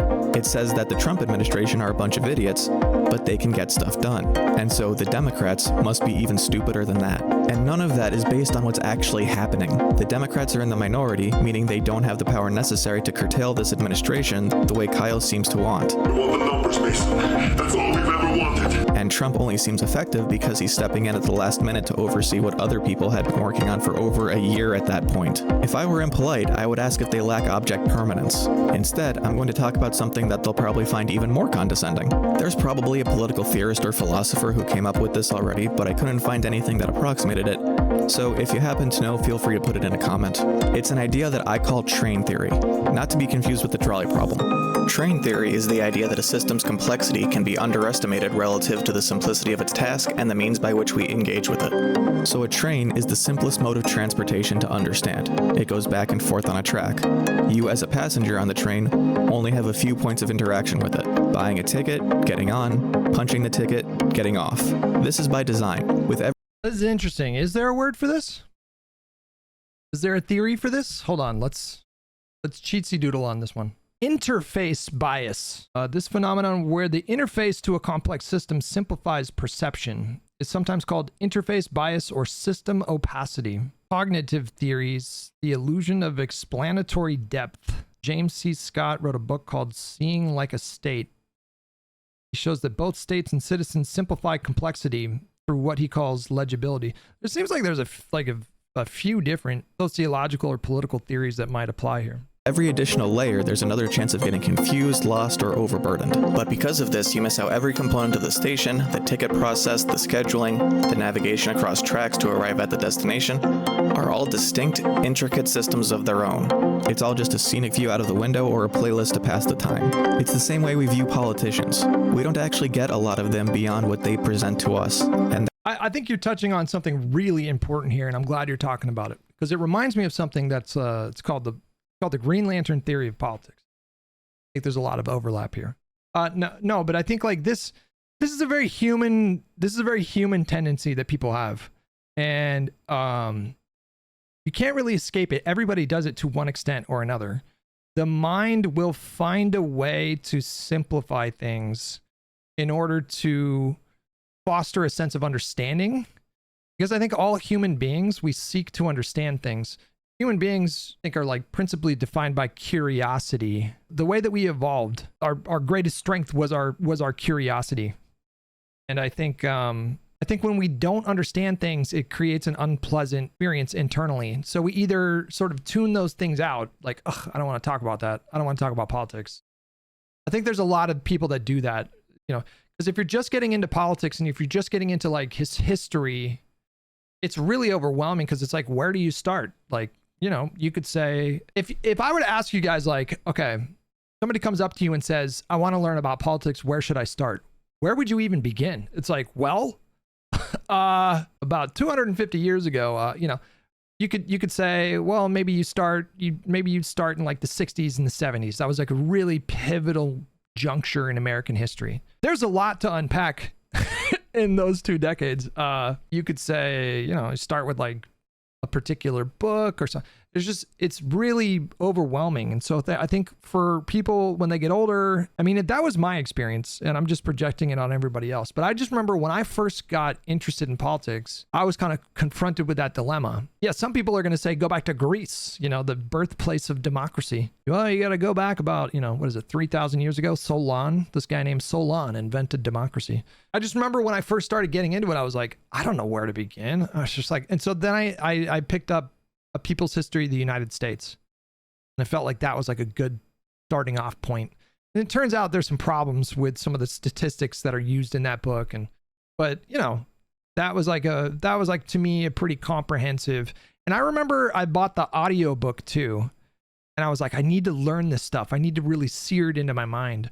And I would just listen to the audiobook over, and it was narrated by Matt Damon, and it was like shortly after Good Will Hunting had come out, and he had referenced that book in the movie, and so I just listened to it over and over and over again because I was just trying to understand things.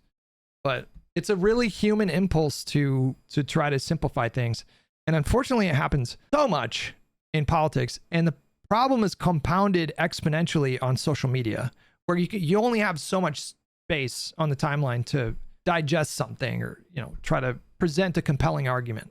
You're limited by this character count, and so now it's just, and people's attention spans are getting shorter and shorter, and I think like the reaction to this shutdown ending is a really good example of this. Like there are some things that come along where there's about there's like a 24-hour period where if you try any attempt at nuance, you're just going to be fucking buried in your replies. There's just going to be dozens of people in your replies forcefully pushing back anything that violates their overly simplistic sort of understanding of the current event. And the shutdown stuff I think is a perfect example of this, because I don't think we're going to be talking all that much about the shutdown stuff in about a week. So anyways, I think this is important to talk about, like this instinct to simplify things.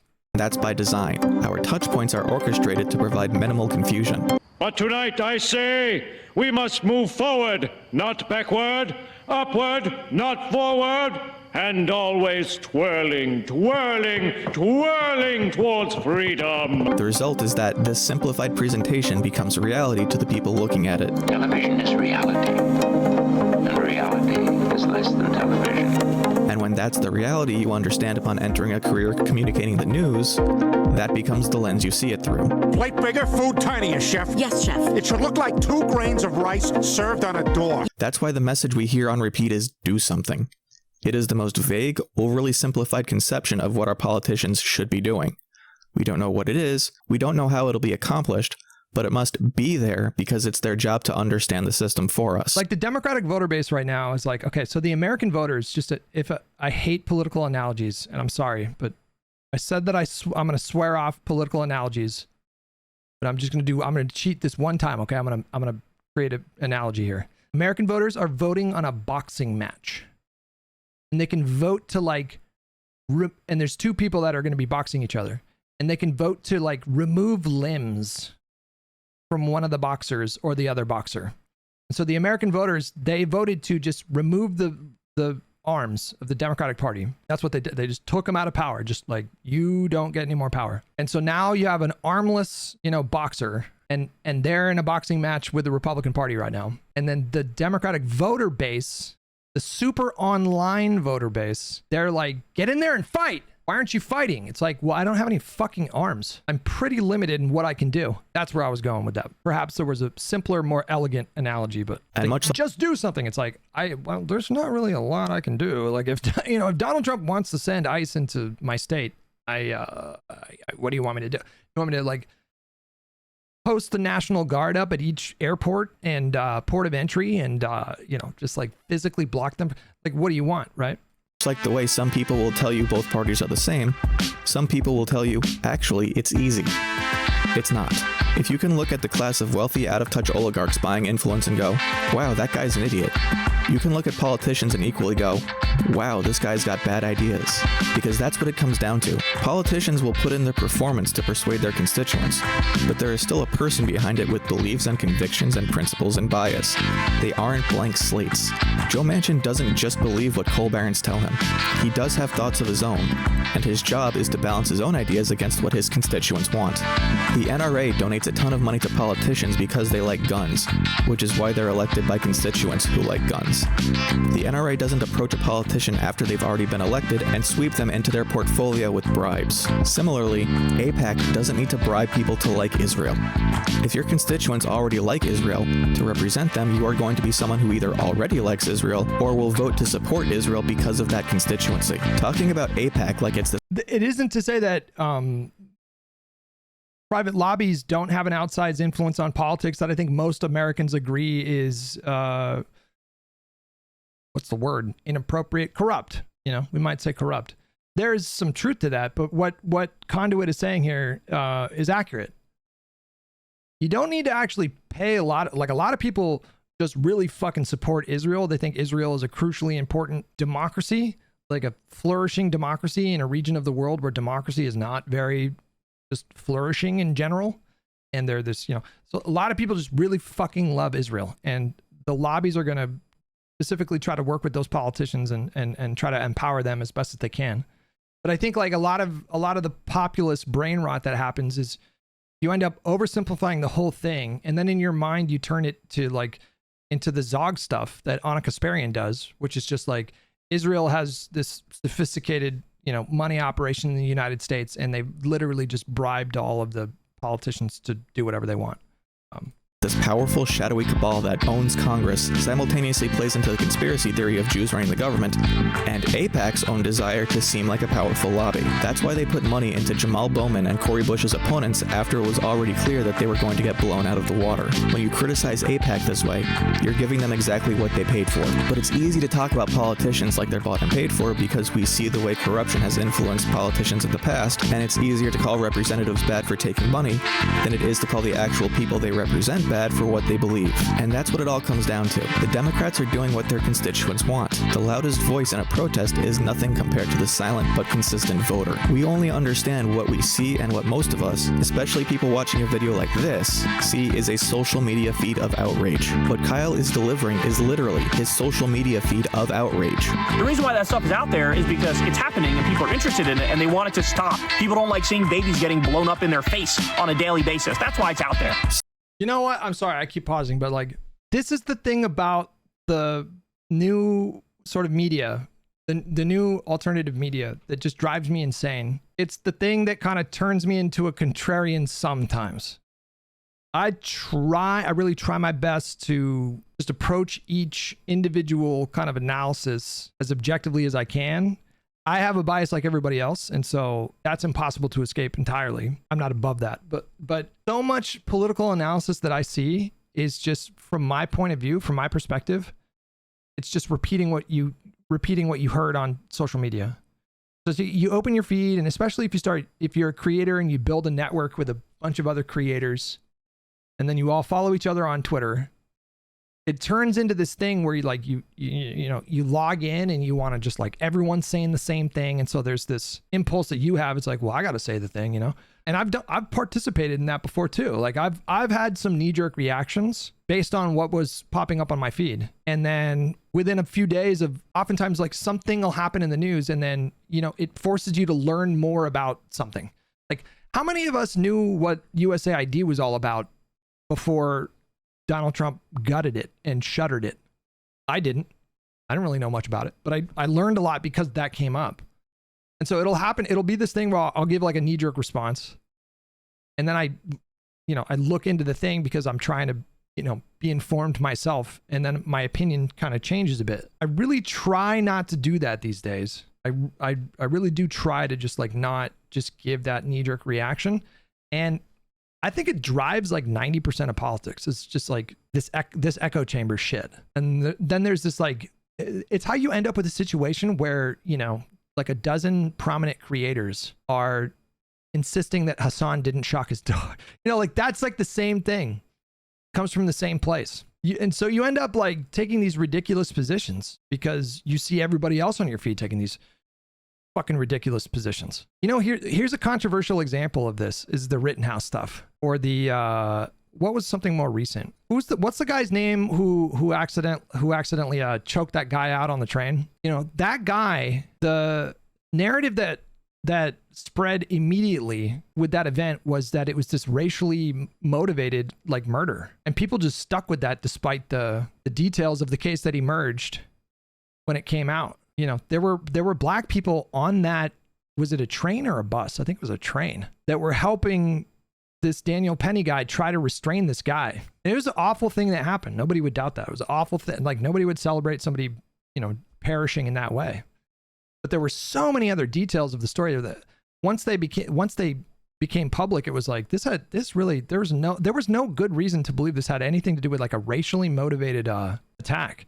And it was the same thing with like the Rittenhouse thing. It looked really bad when those videos first started coming out. It's like, whoa, what is happening? And then everyone's emotions are running really high anyways, because it's like we're in the thick of COVID and Trump was president. And so he was just, you know, really exacerbating racial division, I think, in this country when he was president. He's doing it again now.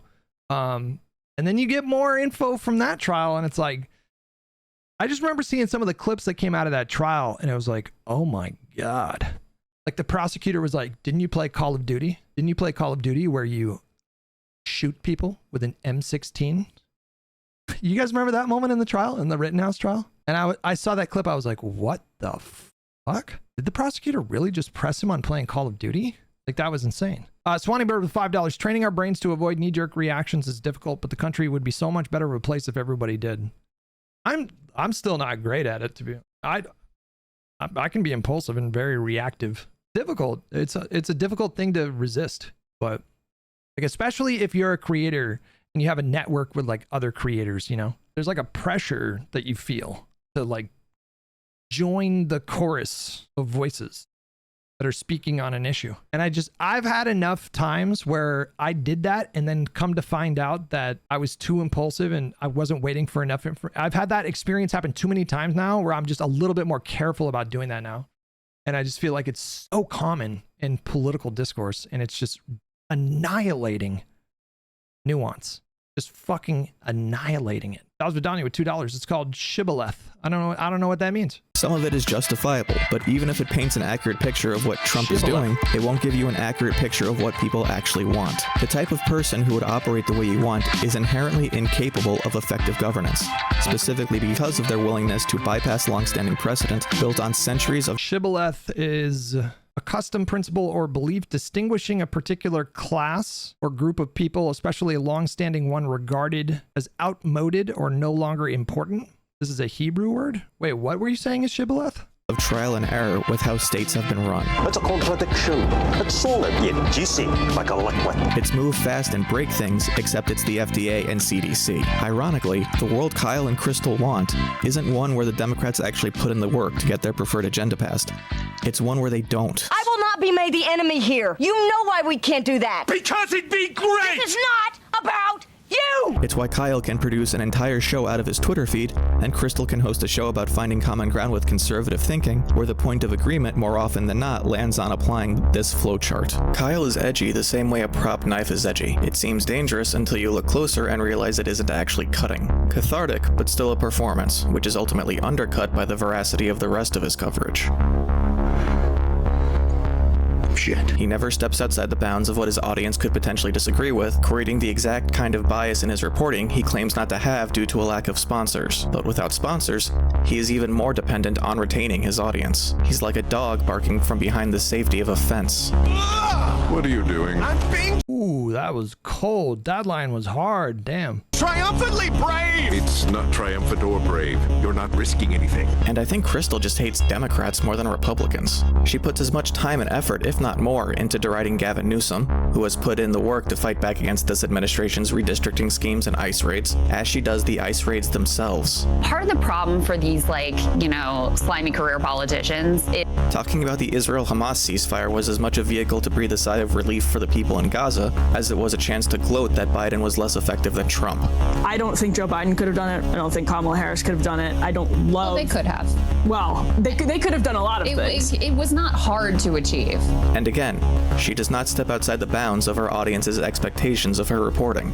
You're not risking anything. I want a world where the government takes care of people instead of hurting them, but to get there requires getting past the people who want the opposite. It's not about giving people what they want. It's about giving people emotional satisfaction. It's about self-expression that doesn't negatively impact social progress. Are people really that invested in Graham Plattner, or do they just care more about holding onto the promise of overthrowing the system than they do the kind of decision-making that results in someone getting a tattoo on their chest? Graham Plattner. Yes! Yes. Fucking, I love the observations that you're making. This tattoo has made me more ride or die for him than ever. If anything, it kind of made him stronger. This doesn't have to end in the country splitting apart in bullets and bloodshed as much as certain people might want it to. All it takes is an understanding that rebelling against the system and operating within it are... Just imagine if it was like someone unearthed a video of him doing like diarrhea in a big bowl and then drinking it. and being like, you know what, this video only made me want to vote. You know, like it's like a similar kind of absurdity. You know what? Finding out that he had a Nazi tattoo, now I feel even more resolved. It's like, how did we get here? Aren't mutually exclusive. And that brings me back to my initial question. Who are the Democrats? The Democrats are what we bring them. When the main through line of popular criticism is that they aren't strong, while their actual strength is born out of holding majorities in Congress, they will never actually be able to improve on that criticism. It is self-validating. You believe it, you don't provide the means to solve it, and the result is that your belief is proven. It might seem backwards, but for better or worse. They also, and I don't know if you get to this point, but they also have the benefit, the lefty commentators, of explaining their own the failures of their own movement through unfalsifiable claims. If one of their candidates loses or falls on their face, they'll explain it with these unfalsifiable claims. Like, I can't prove to you definitively that Jamal Bowman didn't lose his race because of AIPAC. They can rely on these abstract, oftentimes very like generalized and oversimplified, unfalsifiable claims. Bernie would have gotten us Medicare for all if he would have won the presidency in 2016. I can't prove that that wouldn't have happened. I have a decent sense of things that it seems unlikely, but can't prove it. Like I can't 100% prove it, right? Political parties are like Tinkerbell. You need to clap your hands and believe if you want it to live.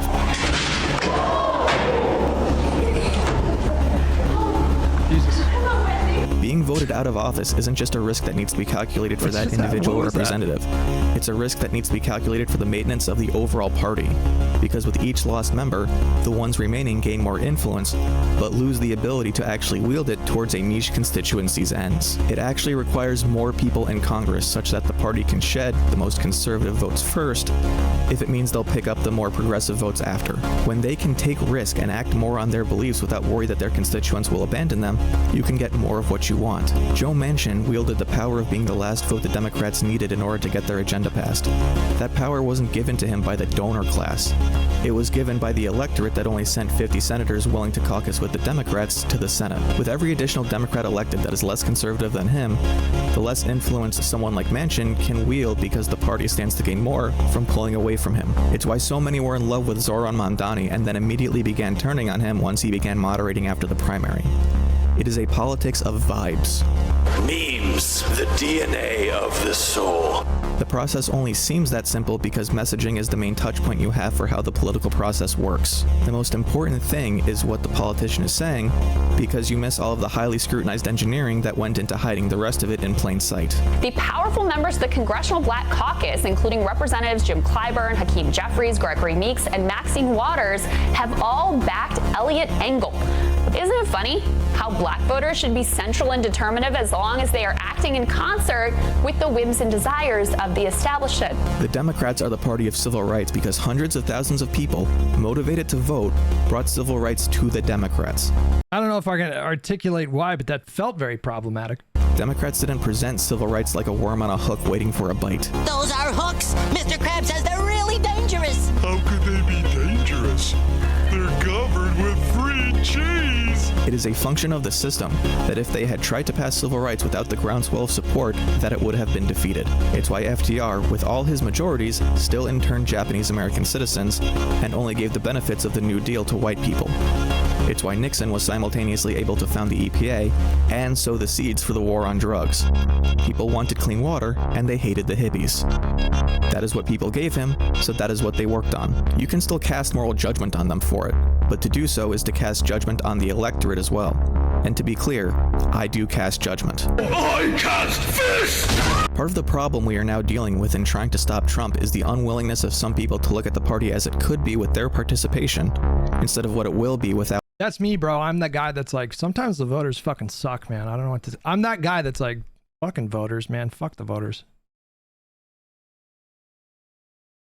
Nobody, but like, it's obviously, I'm never going to run a political campaign, so I don't think that would be a very successful package of like political messaging for somebody running for office. Don't hire me because I say stuff like that, but sometimes the voters do really stupid shit. I'm not in a good place with the Democratic Party base right now in terms of where the voters are at. I think a lot of it is very silly and nauseatingly stupid at times. I'm very upfront about that, but if you do that, it's like, it's considered sacred. Oh, you think this was the voters? I mean, the voters decided that Donald Trump, that he was the guy that they decided would be the best person for the job. And so, yeah, I'm going to say the voters were pretty fucking stupid in 2024.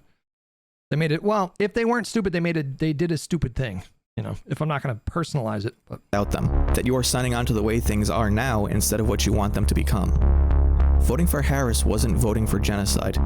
Even within that framework, it wouldn't prove that genocide didn't matter, it would prove that genocide isn't necessary to shore up votes. But staying out of it gave the pro-genocide vote more influence, and that was where the politicians went in order to retain power that would have avoided where we are now.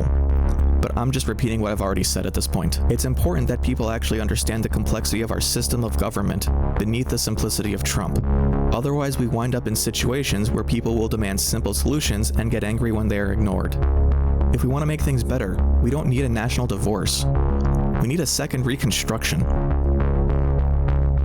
Also, for the love of God, stop using Twitter as a source. Please?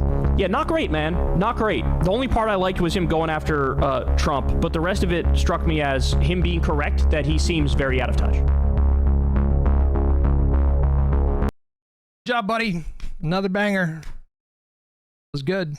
I like that one. That was like the Irishman of video essays. Hour and 45 minutes. I can't believe he actually got through it today. I was fully anticipating on breaking it up into 2 parts and finishing the rest of it tomorrow. But I enjoyed watching it, and so I just wanted to keep watching it. So that's a testament to the video that you made. I thought it was very well done. And I thought the points that you made were great. Swing by his channel, drop a subscription and a bell notification. I'm glad to see that you know, thousands of people are watching your videos. I think they're very well done. And I think you're very persuasive. My vote for the next one, what did I say again? I think Matt Walsh would be fascinating. Listen, do your own thing. Do your own thing. But eventually, at some point, I think Matt Walsh would be really instructive. Because I think he's channeling the rage that has reached a kind of fever pitch in right-wing spaces. I think he's like an avatar of that rage. Don't do me, for Christ's sakes. Please don't do me. Just going to be me talking about eating diarrhea and, you know, like chafing my wiener from jacking off too much. I'm not a serious case study for this kind of thing.